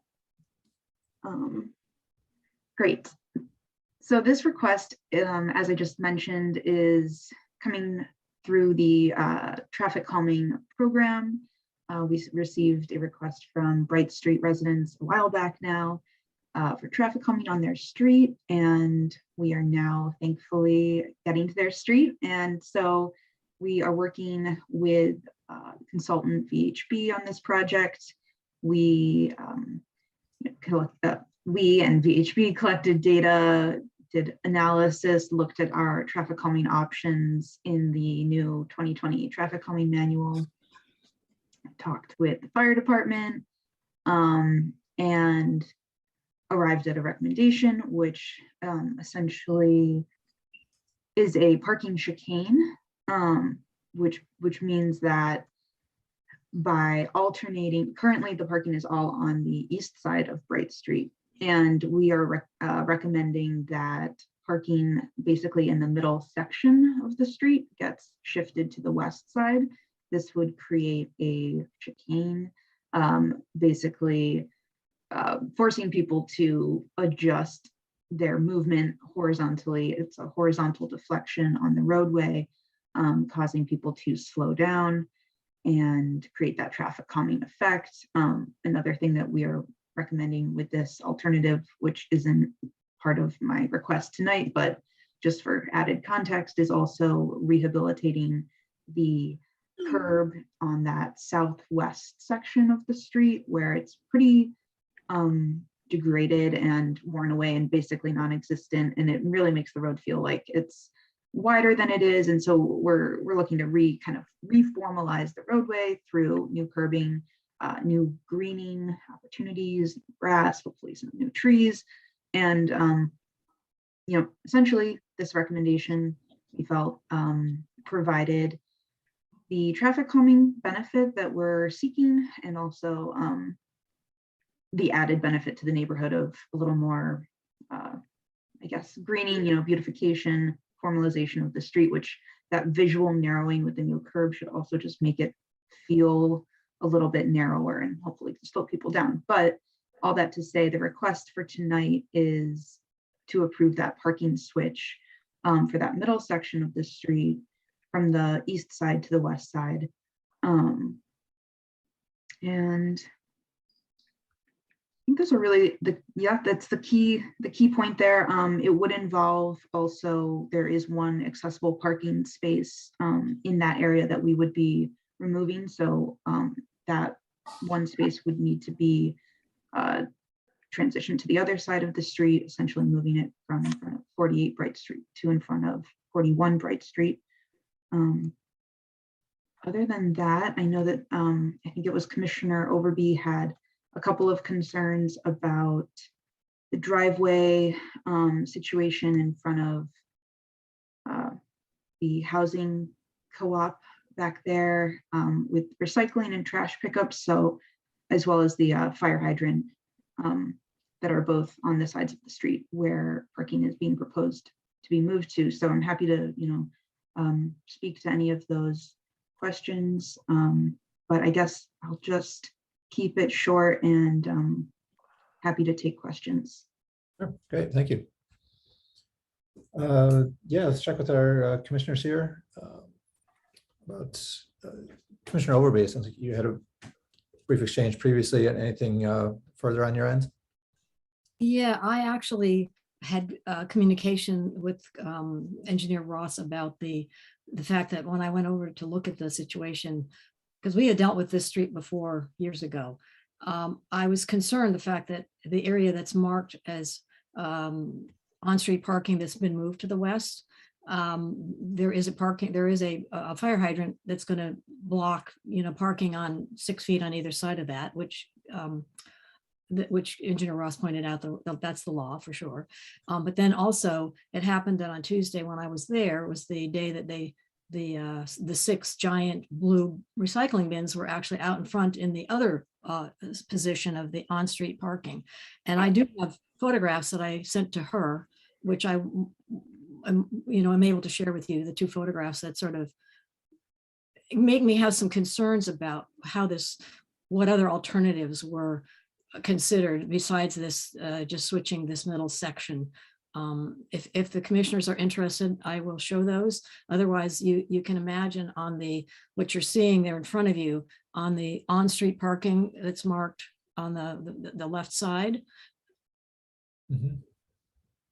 I think maybe it'd probably be just as easy. You'll see that one, the little pink on-street parking that got moved to the west side, which is the top of the street there, that had 6 blue recycling bins in that position, because it's actually a sidewalk that goes down into the main, main entrance to the Wright Street Co-op. And then why don't I just, if people are okay with it, I'm more than willing to show that. Otherwise, I'm concerned about the fact that I guess they were, when Engineer Ross was there and talking to people, he said they just put those bins in the walkway there, that's the entryway to the co-op. And I just can't imagine that, but maybe that's what they're willing to do, to change after this parking thing changes. I don't know. But so my concerns are that there might need to be some changes made to where these on-street parking west side positions are, that do not conflict with the fire hydrant and with clearly the location that the co-op puts their recycle bins on Tuesdays. So if you want to see the pictures, I've got them. If you don't, if you get it, you can actually, you've probably got them anyway, or I do have them queued up if you want to show people. I think we've got the sense of it. Yeah. Okay. Yeah. So I'm happy to respond, Commissioner Overby. So yeah, I did see your photos, and I saw it. I believe they showed the recycling bins kind of queued up. There were 6 of them right around here, if I'm not mistaken. I think we had actually been told by a different resident who was at, and I apologize, I didn't address the public feedback portion of this project as well. There was a mailer, which is what we're looking at right now, that was sent out, and there was a neighborhood meeting. Didn't have great attendance, but we did get some good feedback out of that. And one of the residents there did also comment on the fact that trucks need to access this driveway for that recycling and trash pickup. And I guess he made it sound like they backed down the driveway. So we had actually run turning movements using our engineering software, the PHB did, to make sure that those trucks of that size would be able to make that turning maneuver to get into the driveway. But it sounds like it's actually that they placed them at the curb edge. So I guess my response to that is I certainly wouldn't claim to be the most well versed in the way that the recycling trucks maneuver and do their pickups, but I guess I would think that they could pull parallel to the on-street parking and access the bins and bring them and kind of cross that parking lane where there would be an opening here, and they would be able to bring them to the truck and load them that way. And maybe someone on this meeting would be able to correct me if that's not how they operate, but I would think that there are several streets in the city that have on-street parallel parking, and they still have to access bins that are in the green belt or otherwise. So that would be my response to that. And then in terms of the fire hydrant, I didn't expressly list the parking area, accounting for a 6-foot gap in the parking, because I know that the ordinance has a separate section that discusses, every fire hydrant has a 6-foot no parking area in front of it, that it has to stay clear to the road. So I didn't list, parking from here to here and then parking from here to here, because that part of the ordinance for fire hydrants kind of covers and supersedes this parking section. So the only thing that I think would change as a result is it would, being 6 feet, it shouldn't take more than one parking space, but that would, that would likely affect, one parking space that could have been moved to that side of the street. I will note though that out of this alternative and the other alternative that we presented to the neighborhood, this one does retain more parking, even with that one spot lost to the fire hydrant. Our other alternative would have had 2 parking spaces lost from the existing condition versus this alternative, which I think is probably a net neutral change. So from that perspective, we would still be retaining more parking than going to the other alternative that we had as an option. So I will leave it at that. And Commissioner Overby, I don't know if that helped to address your concerns. Well, what was the other alternative? I mean, obviously you've decided this is the better one, but what was the alternative?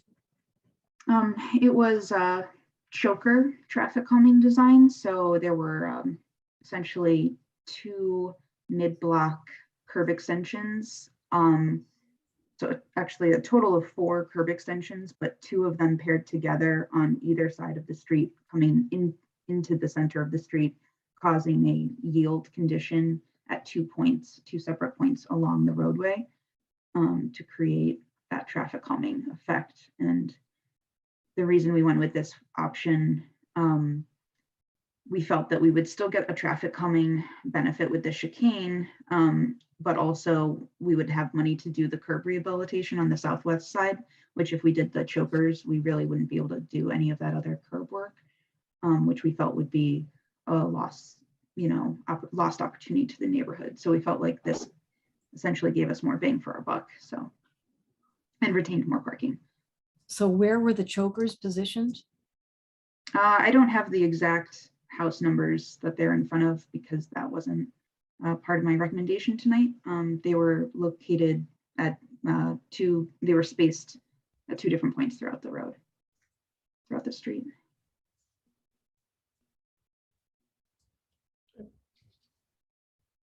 Well, thank you for your explanation. I have concerns about the way this is, so I won't be supporting this, but that's just me. So there's just a lot of people that live in that Bright Street Co-op, and that is actually a walkway. It's not a driveway. So anyway, thank you for your information. All right, thank you. Let's see, Commissioner Kennedy. Thank you for your presentation. I appreciate the explanation. I was kind of having trouble understanding like what it was going to look like, just going through the packet. But I think that this is a great idea, and I like that we can redo the curb and kind of add to the vibrancy of the street. I just drove down it today to better understand what the situation is, and it definitely something needs to happen. It definitely seems like you can kind of just shoot right down the street. Right. So yeah, I think this is great. And my only questions are about the recycling, and it's all explained. So thank you. All right, thank you. Commissioner Montano. Hi, thank you so much for the presentation. And I just have a question about this traffic calming project in general. What is the target speed on that street, and what kind of benefit in speed reduction could you expect with this technique versus maybe some of the other ones that were considered?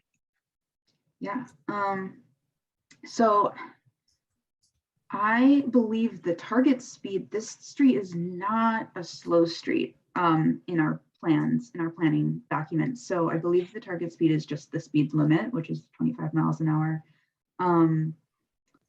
And saying that, I'm trying to remember what the speed was, the 85th percentile speed was when we did our data collection, but I can tell you that the anticipated speed reduction with something like a chicane, like what we're proposing, is 6 to 9 miles an hour.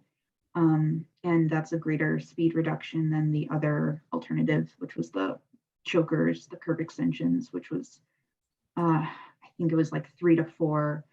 It was quite a bit less, like 3 to 4 miles per hour speed reduction anticipated with that.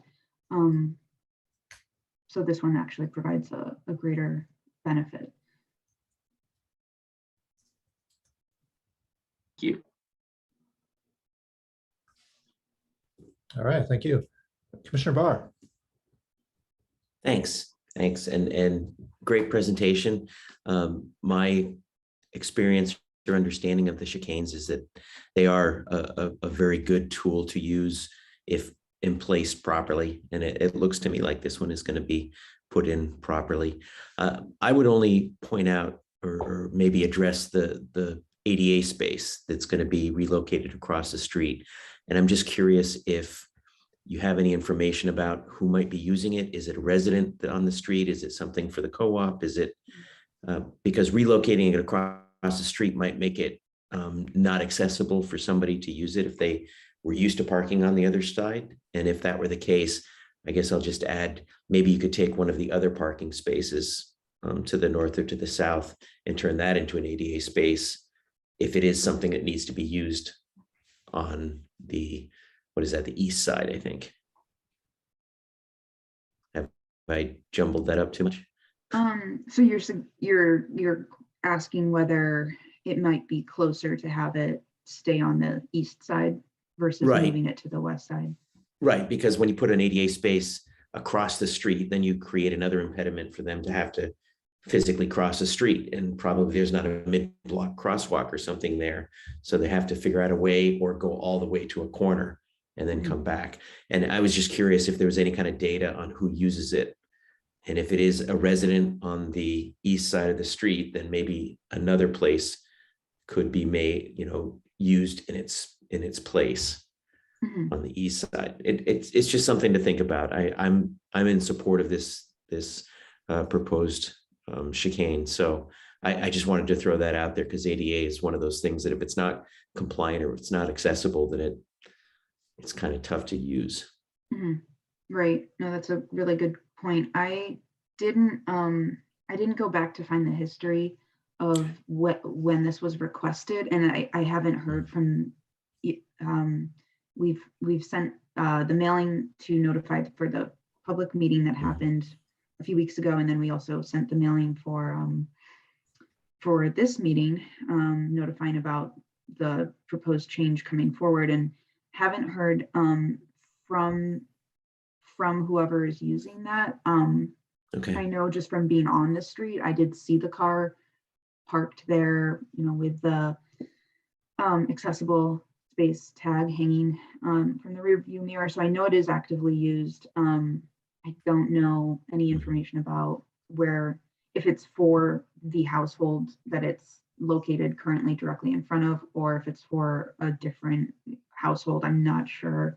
Okay. So that would require like a closer look. So I guess I would just suggest that, moving it across the street and wait and see, and that's a viable option. And then if somebody on the east side were to say, hey, you took away my parking space or something, then you can adjust later on. That's the good thing. It's just some paint on the ground and a sign in the just relocating it. It'd have to come back to us probably for approval, but it's something that can be mitigated later on. I just wondered if you knew, that's all. So no, but that's all I have. Thank you. Thank you. Commissioner Bose. I've got no questions. This was very well explained. I really appreciated the presentation. Thank you. Thank you. Thank you. Vice Chair O'Neill Vivanco. Yeah, I do want to push on the ADA spot and just wonder if there, I don't know what communication we have with parking to try to identify who is the holder of, the tag. It is easy to do after the fact, but it's federal law. And if we can offer goodwill by doing that extra bit of outreach before we find out that the people who are using that spot really need it on that side, I just think it saves us time and money on paint. So that's my kind of strong urging. And then a question, and this is probably a citywide question. So with the fire hydrant, Burlington doesn't mark out fire hydrants of like however many feet. Is there any plan to mark this out, because it will be changing the side of the side of the street where parking goes? And I don't know, like, so that folks really can see, like, oh, this is 6 feet or whatever. I can't park between these yellow lines. Is that part of this or no? Yeah, so to address your first comment about the ADA, the accessible space, I think Nicole Loesch is also on this call, and she might actually have a little more detail on the usage of that space, which might be helpful for this conversation. So I don't know if we could promote her so that she could weigh in on that. While that's happening, the question about how the space is marked for the fire hydrant, I actually don't know how the city handles that. I just, saw that in the ordinance that it's a citywide kind of blanket statement for that it's prohibited in front of the fire hydrant. Maybe Norm, if he's still on the call, or Chapin might know how that's handled. I can answer that if you'd like. Okay, great. So as a practice, cities don't necessarily stripe around hydrants because there's so many in so many places. And it should be an accepted standard in practice that people shouldn't park within 6 feet of the hydrant. So, I mean, we could take the next step of striping it, but it would be, and certainly I don't think we're interested in signing it. And striping doesn't effectively provide any level of high degree of enforcement. So it's like a generalized speed limit. It's posted at the limits, and generally people should know, but Okay, better for worse. That's been our approach. that's fair. I was looking at, I haven't been on Bright Street, or I haven't noticed the fire hydrant, but I wasn't looking for it.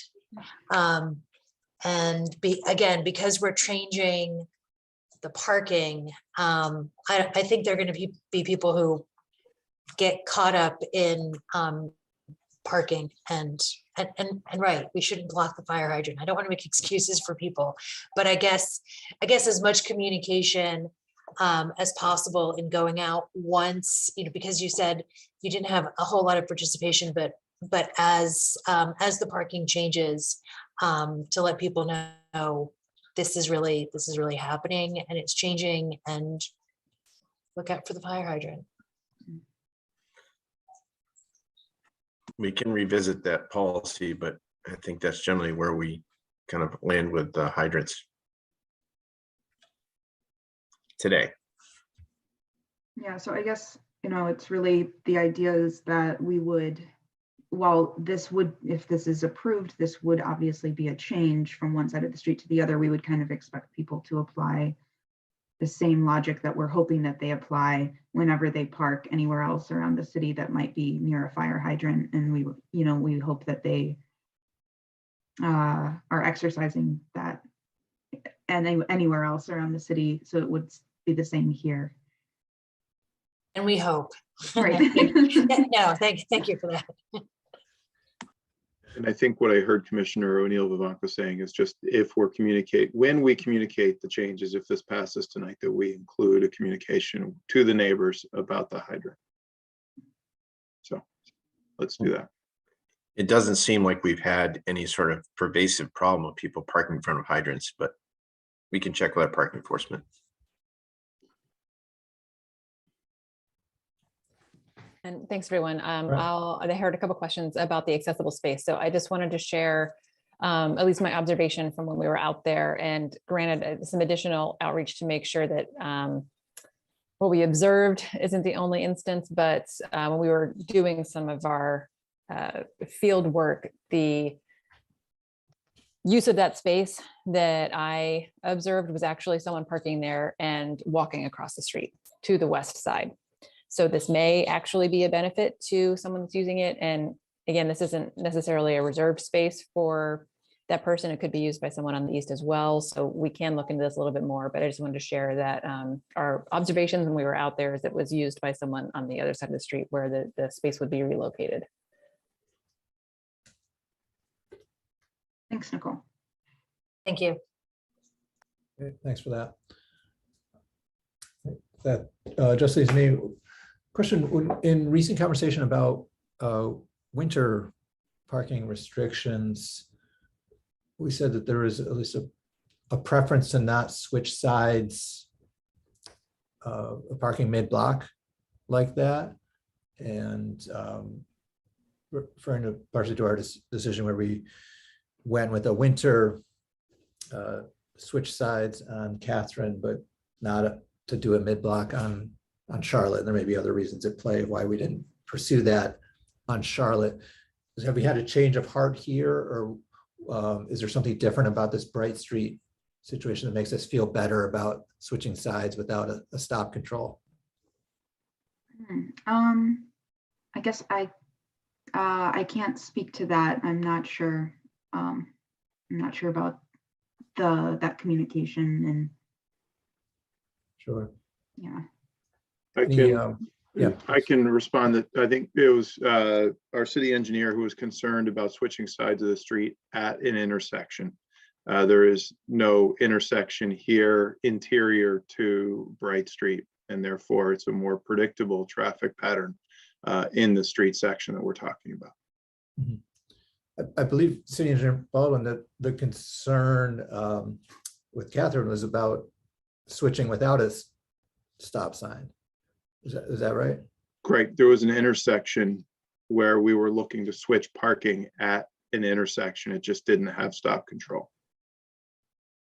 I think the difference here is the length of taper.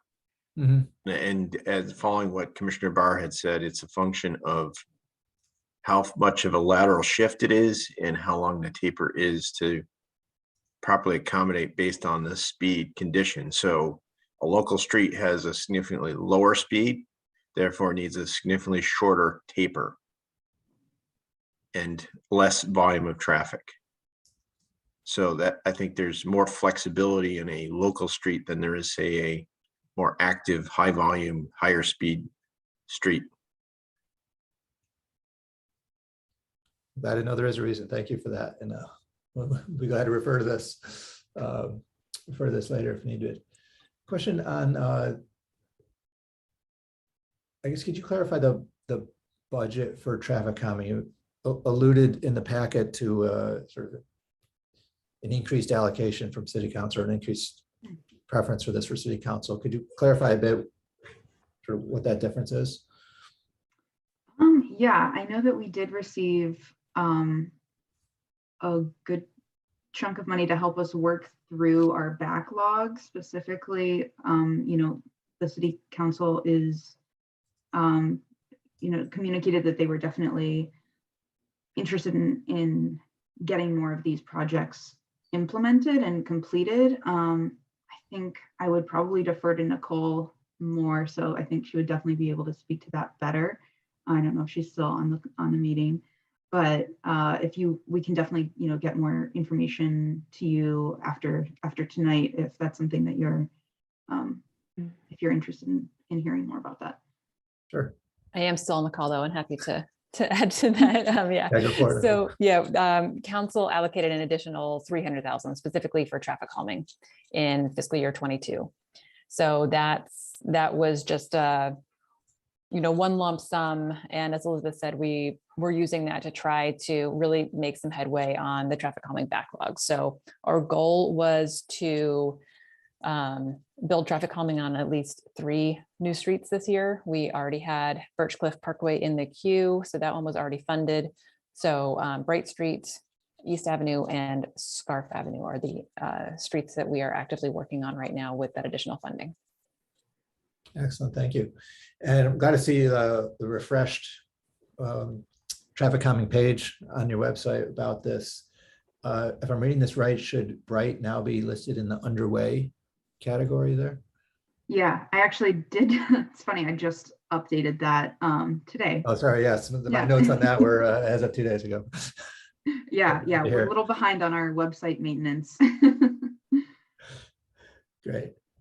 Okay, no, there's nothing further on my end. Let's check and see if anyone's interested in speaking in public forum on this one. No one at this time. All right. That said, we are seeking a action with regards to the traffic regulations that would support the presentation here. So I'll make a motion to accept staff's proposal. We have a motion. Thank you for that. I'll second the motion. Oh, sorry, Commissioner Kennedy. Okay. All right, we'll give it to Vice Chair O'Neill Vivanco on a second. Is there any discussion around that motion? All right, let's go to a vote then. Commissioner Barr, Aye. Commissioner Bose,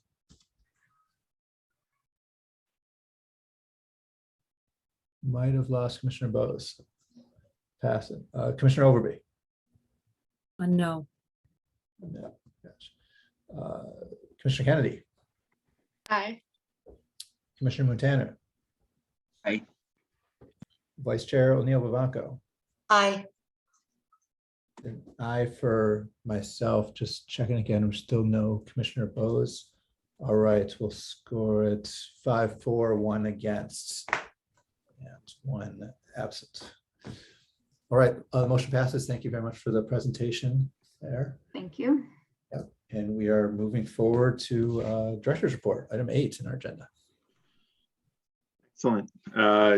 Following up from public comment earlier today regarding our traffic calming program, as you heard from Elizabeth and Nicole here, we are working to buy down our outstanding list with a new program. The program has changed our approach, and you heard from former counselor Sharon Busher tonight with some concerns about our efforts. Look, you know, this is our first major project under the new program. We are going to meet internally to debrief how this East Avenue project is going. It is a larger project than Bright Street, and we want to get it right, and we're trying to find the right balance. So we're happy to give you more of an update next month. In the director's report, there were updates on a few traffic requests, and I can provide a little further update that we have heard back from the individual at Overlake Park and have a plan forward. The conversations just happened today. So hopefully at the next month's commission meeting, we'll have an action item there. And we are still in process on reviewing the Adams and South Union Street request. So I know those were two that the commission has discussed and wanted to give you those updates. And you know, I did include in the director's report, kudos to staff for a weekend of water main breaks, and then followed by a storm response that I think, from my perspective, went quite well, thanks to our crew's efforts. So, of course, always happy to learn what we can do better. But you know, folks work a lot of weekends in the wintertime to keep our city moving. Great, thanks for that. All right, we will move forward to Commissioner Communications at this point. Let's start with Commissioner Barr. Let me put my picture back up. I apologize for keep turning it off, but I have some glare here. I guess I want to always commend snow removal and how fantastic it's been. That my streets and the streets between me and UVM are very clear and salted and walkable. And for the most part, the bike lanes are bikeable. I will just point out, and we kind of talked about it a little bit in the last the Bright Street traffic calming about the bins. A lot of times recycling bins end up in the street and on their sides and in bike lanes, for one thing. So I just wanted to make that comment. I don't know if anything could be said to the recycling team to just make an effort to try and at least place them back where they were before, so that they don't end up in the street and smashed by cars going down. But other than that, I'm still amazed at how well snow removal happens in this city, and taking care, and especially the water main breaks that have happened, how efficient it has gone with the repairs. So commending all who made that possible. Thanks. All right, thank you. Commissioner Overby.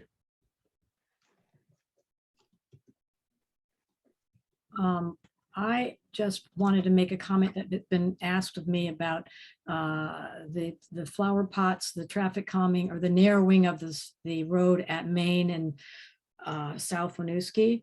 A couple of people have mentioned to me that if you're on a bicycle coming down Main Street, those things force you out into the street. And I sort of noticed that as well. It's sort of, I know, and I said to them, it's intended to narrow the distance you cross, but I don't know that there's anything much, but I have gotten some concerned comments from people saying those are not a good idea to have that particular flower pot sticking out into Main Street at that point. So I don't know what to tell you, but to share that piece of information. And I had one other thing I was going to ask about, and I'm forgetting what that is, but so I'm going to have to pass. If I think of it, I'll raise my hand again. How's that? Thanks. Sounds good. Thank you. Commissioner Kennedy.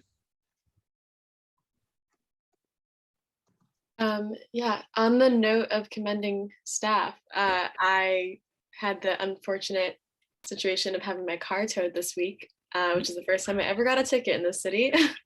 But that's okay. I made a mistake. Was a little bit too close to the driveway. But everyone that I spoke to in customer service and at traffic was super nice and super helpful, which I obviously appreciated. It is very stressful. On that note, also, I'm curious if there's a way we could set up like an online systems. You don't have to call in and like talk to a person to figure out where your car is. I called like 3 or 4 times before actually getting in contact with the person and not the answering machine, which like was fine for me because I had time. But if I was trying to get to work and like relied on that job, that could be a really big issue for someone. So that's just something that I'm curious is if that's possible. And I don't know if you have an answer right now, but. We'll look into that. One of the questions is just privacy. We need to make sure that we're not sharing public information about people's cars and ownership. So we'd have to look through maybe some searchable database that you could type in your license plate, but I'll talk to Jeff and team and we'll get back to you. Great. And then I just had one more question about the Adams and South Union stop sign. What is the criteria for getting a stop sign there? City Engineer Baldwin, want to answer that one? Yeah, so there is a series of warrant considerations that process requires. It ties back into volume of entering traffic, certain threshold of volume of entering traffic, and also accident experience, and whether or not that would correct any sort of problem or clarifies signing right away. So there's standards of practice that relate to that we follow. Okay. And then with there's one other like intersection that I know has been brought up a lot at TUC meetings and just generally amongst like my friends, and I've thought about it myself. College and South Willard streets. It's a signaled intersection, but there's no signal for pedestrians. And I know it's been brought up at TUC as like a potentially it could be a blinking red light. It'd be an all 4-way stop or something like that. I don't know if that's something that's been looked into. But yeah, that's it. So yeah, that answer your question.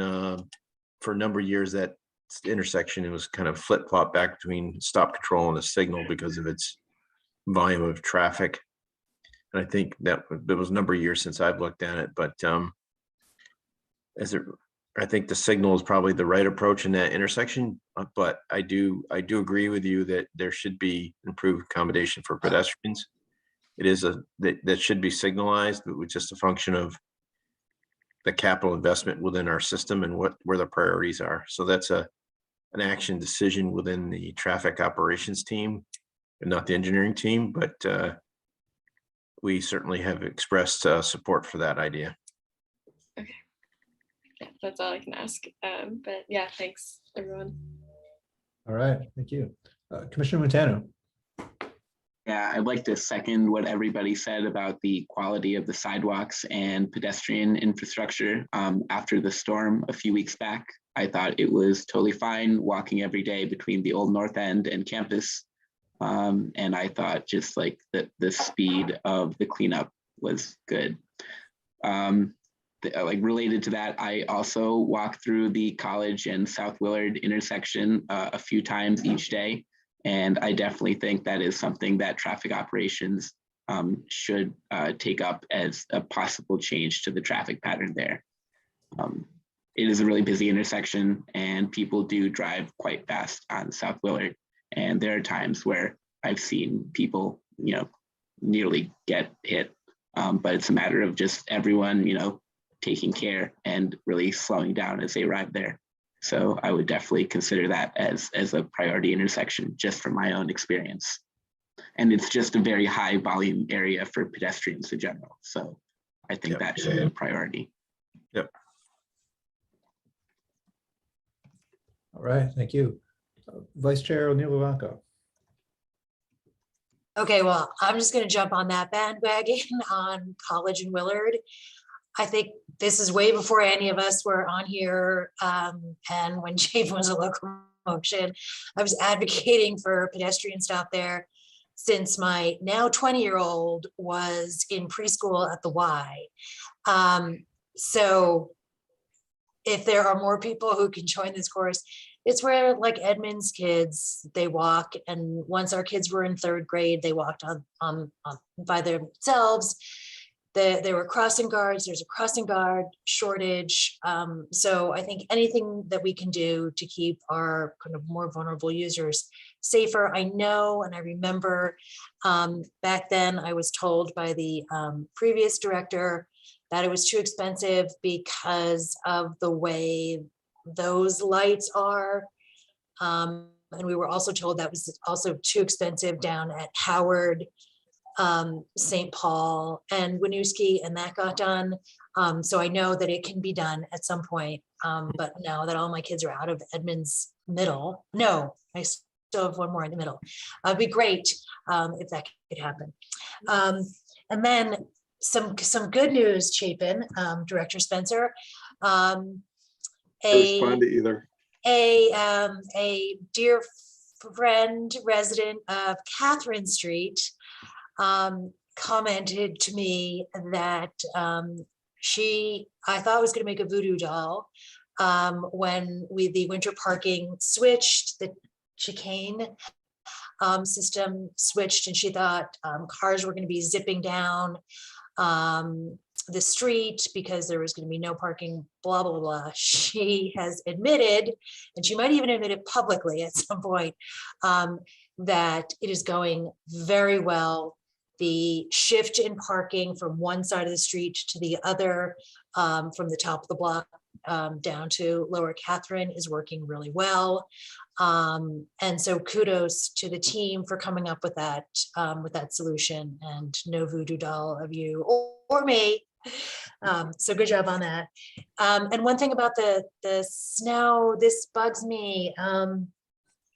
We have no fines for, or no kind of real teeth for people who have private plowers who plow the snow into the sidewalk or the road. And it's something, because I walk a lot, and we have neighbors who aren't here. They live mostly in Montpelier, and there was like a snow boulder. I don't know what the city can do about it. I just feel like I just get grumpy. You can call us customer service. We do follow up with with contractors. Our crews are actually trained when they're traveling around, if they see it, to talk to folks and report them. And we do have a small fine in ordinance that we can charge, but I think the more important thing is we intervene and explain the proper protocols. So do call customer service. If there's a particular area or incident, if you could give it to me, send me an email, and I'll work with our plow team who's out monitoring when we're plowing to look for issues in that area. Okay, yeah. I mean, they'll know it's on Upper Cliff Street and it's big. Anyway, but thank you. And the water main break here on Overlake, it was just handled so quickly. You know, by the time I made the phone call until the truck was here, I mean, maybe it was like 45 minutes. It was, so I just felt like it was pretty quick. And I mean, a truck with a crew, not someone like, you know, just checking things out. And they worked all night. And the crew shifted in the morning at 7. It was just fantastic. So thank you. Definitely pass that along. It's some of the hardest work that we have. All right, thank you for that. Quick follow-up. Treatment if your crews or residents report issues with snow from private plowers ending up in the public right of way, who do you know who to call? Or how do you know who to call? You can call customer service and we will. No, I mean, how do you know who to call? Right. Well, we can talk to the property owner for one. And then sometimes our crew has noticed who plows driveways. It's amazing to me how much our plow crews soak up information, and there are problem areas that they have knowledge of and have spoken to contractors. So, and Norm's team has the excavation inspector who can also help us out in protecting the right of way. Okay, great, nice. Yeah, we've explored the idea of getting a possibility of Caleb getting me able to issue tickets, but I think that the real kind of fix is to really have a conversation with someone and not try to be punitive. Yeah, exactly. At least the first step. Yeah. More heavy-handed. I seem to recall that in Montreal, there's like a contractor registry program, so that there is a formal sort of audit trail or sort of accountability trail for these things. But I mean, I'm glad to hear we do have some avenues to follow up. And now that I know that, I'll certainly pass along my observations. Other things I appreciate, certainly the outstanding and exhaustive work to clean up after the recent storm and so forth. There have been, of course, some challenging freeze-thaw cycles since then. And I guess my main suggestion around that, or sort of question, is what happens when there's clear drainage issues that are leading to frozen patches of sidewalk? And I know in some cases it's right-of-way drainage stuff, like that's on us. In many cases, it's private residents that are draining and creating unsafe situations in the sidewalks. So usually in those cases, we have the excavation inspector follow up with the property owner. Situations, sometimes what we see is people with sump pumps who pump out off their foundation across their property. And if it's proximal and close to the sidewalk and create a slippery condition, and we compel them to find a solution that avoids that circumstance. Unfortunately, we're coming into a season where we have this freeze-thaw cycle and sidewalks are slippery, and our right-of-way crews are doing everything they can to keep them clear, but it's freeze at night, thaw during the day, and it just creates slippery spots that unfortunately are unavoidable. But we certainly can avoid having someone pushing water from a sump pump across their yard into a sidewalk.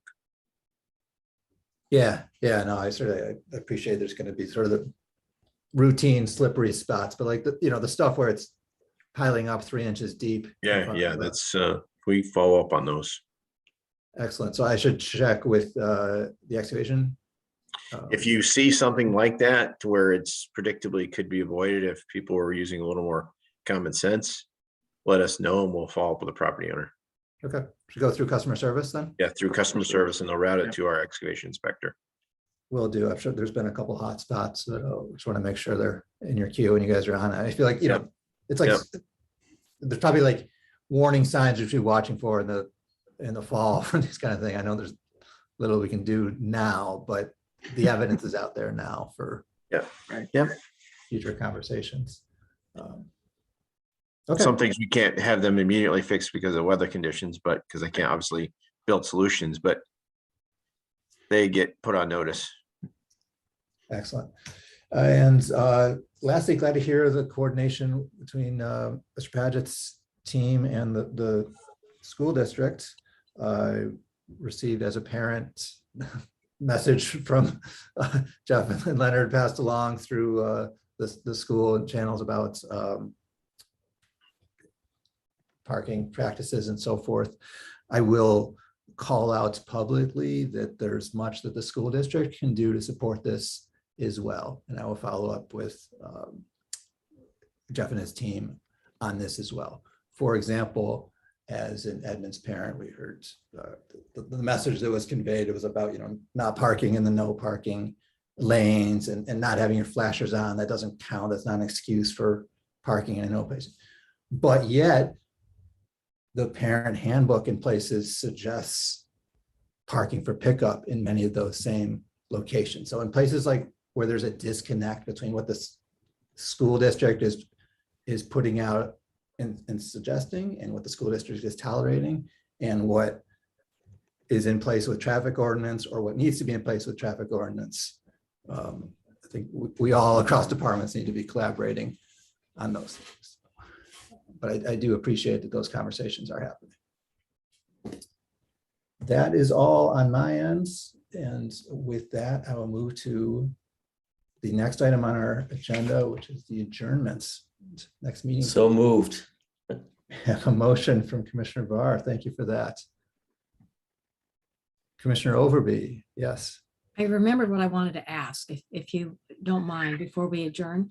I know Laura Wheelock might have been the one to answer this question, but I know that I asked about the remediation of the ravine sewer that's proposed as part of the TIF Main Street, Great Streets project. And she said she didn't really have a lot of information about the details of it, but since I heard somebody say that the years ago there was work done because the Fletcher Library was falling in, and that ravine was part of the problem.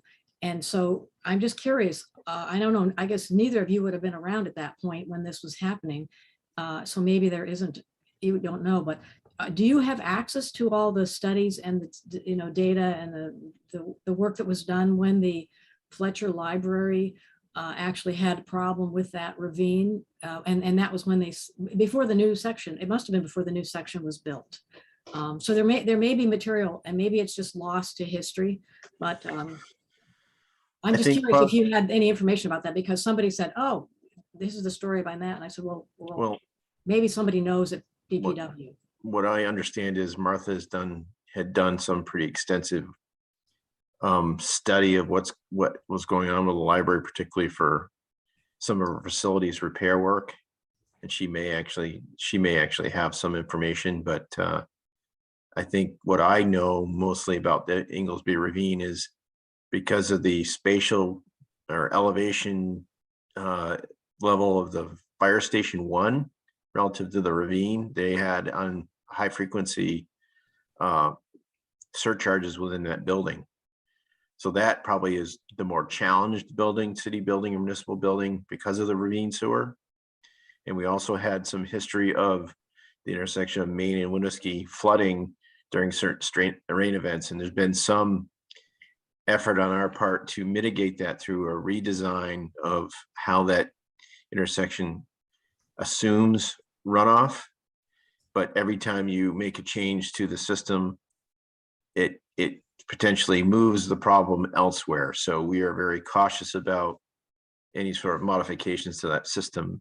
This plan within the Great Streets really is intended to find a solution to relocating that line down College Street, down Winooski Avenue, and making those parcels that are impacted by that system to make them more developable as opposed to what they are now, which is, you know, a flat vacant lot with parking that's not very sightly for a Main Street entrance to the city, but also is not the highest and best use of a piece of land that's within a key part of our downtown. Yeah, I think the question really related to the fact that there was no idea of how complex and challenging it would be. And so they were asking me about, you know, how expensive that work would be done. And I was just struggling with what would be how much work had been done with it. And they also asked me, is that actually a combined storm sewer that Yes. 6 foot? Okay, so that's what I thought. So I think I can talk with you offline and get the information about what studies exist, because then I can share the information about that because it's relevant to the potential use of any TIF money for that versus anything else. Water Resource probably has the best information about that system from a technical standpoint. So Megan Moyer? Yeah, I can be your point of contact. Megan's Okay, out, so on vacation, which is great, finally. Okay. And so I can help connect you with the right person. And That I would be can great. continue to kind of find information for you as well, but Yeah, well, you're going to need it anyway if you're going to try to fix the problem. But I would like to address the questions that were asked me. So thank you very much. Sorry to delay the adjournment. So. Hey, I apologize for premature closing our commissioner communications. With that, I'll aim for item 10, adjournment, next meeting date, March 16th.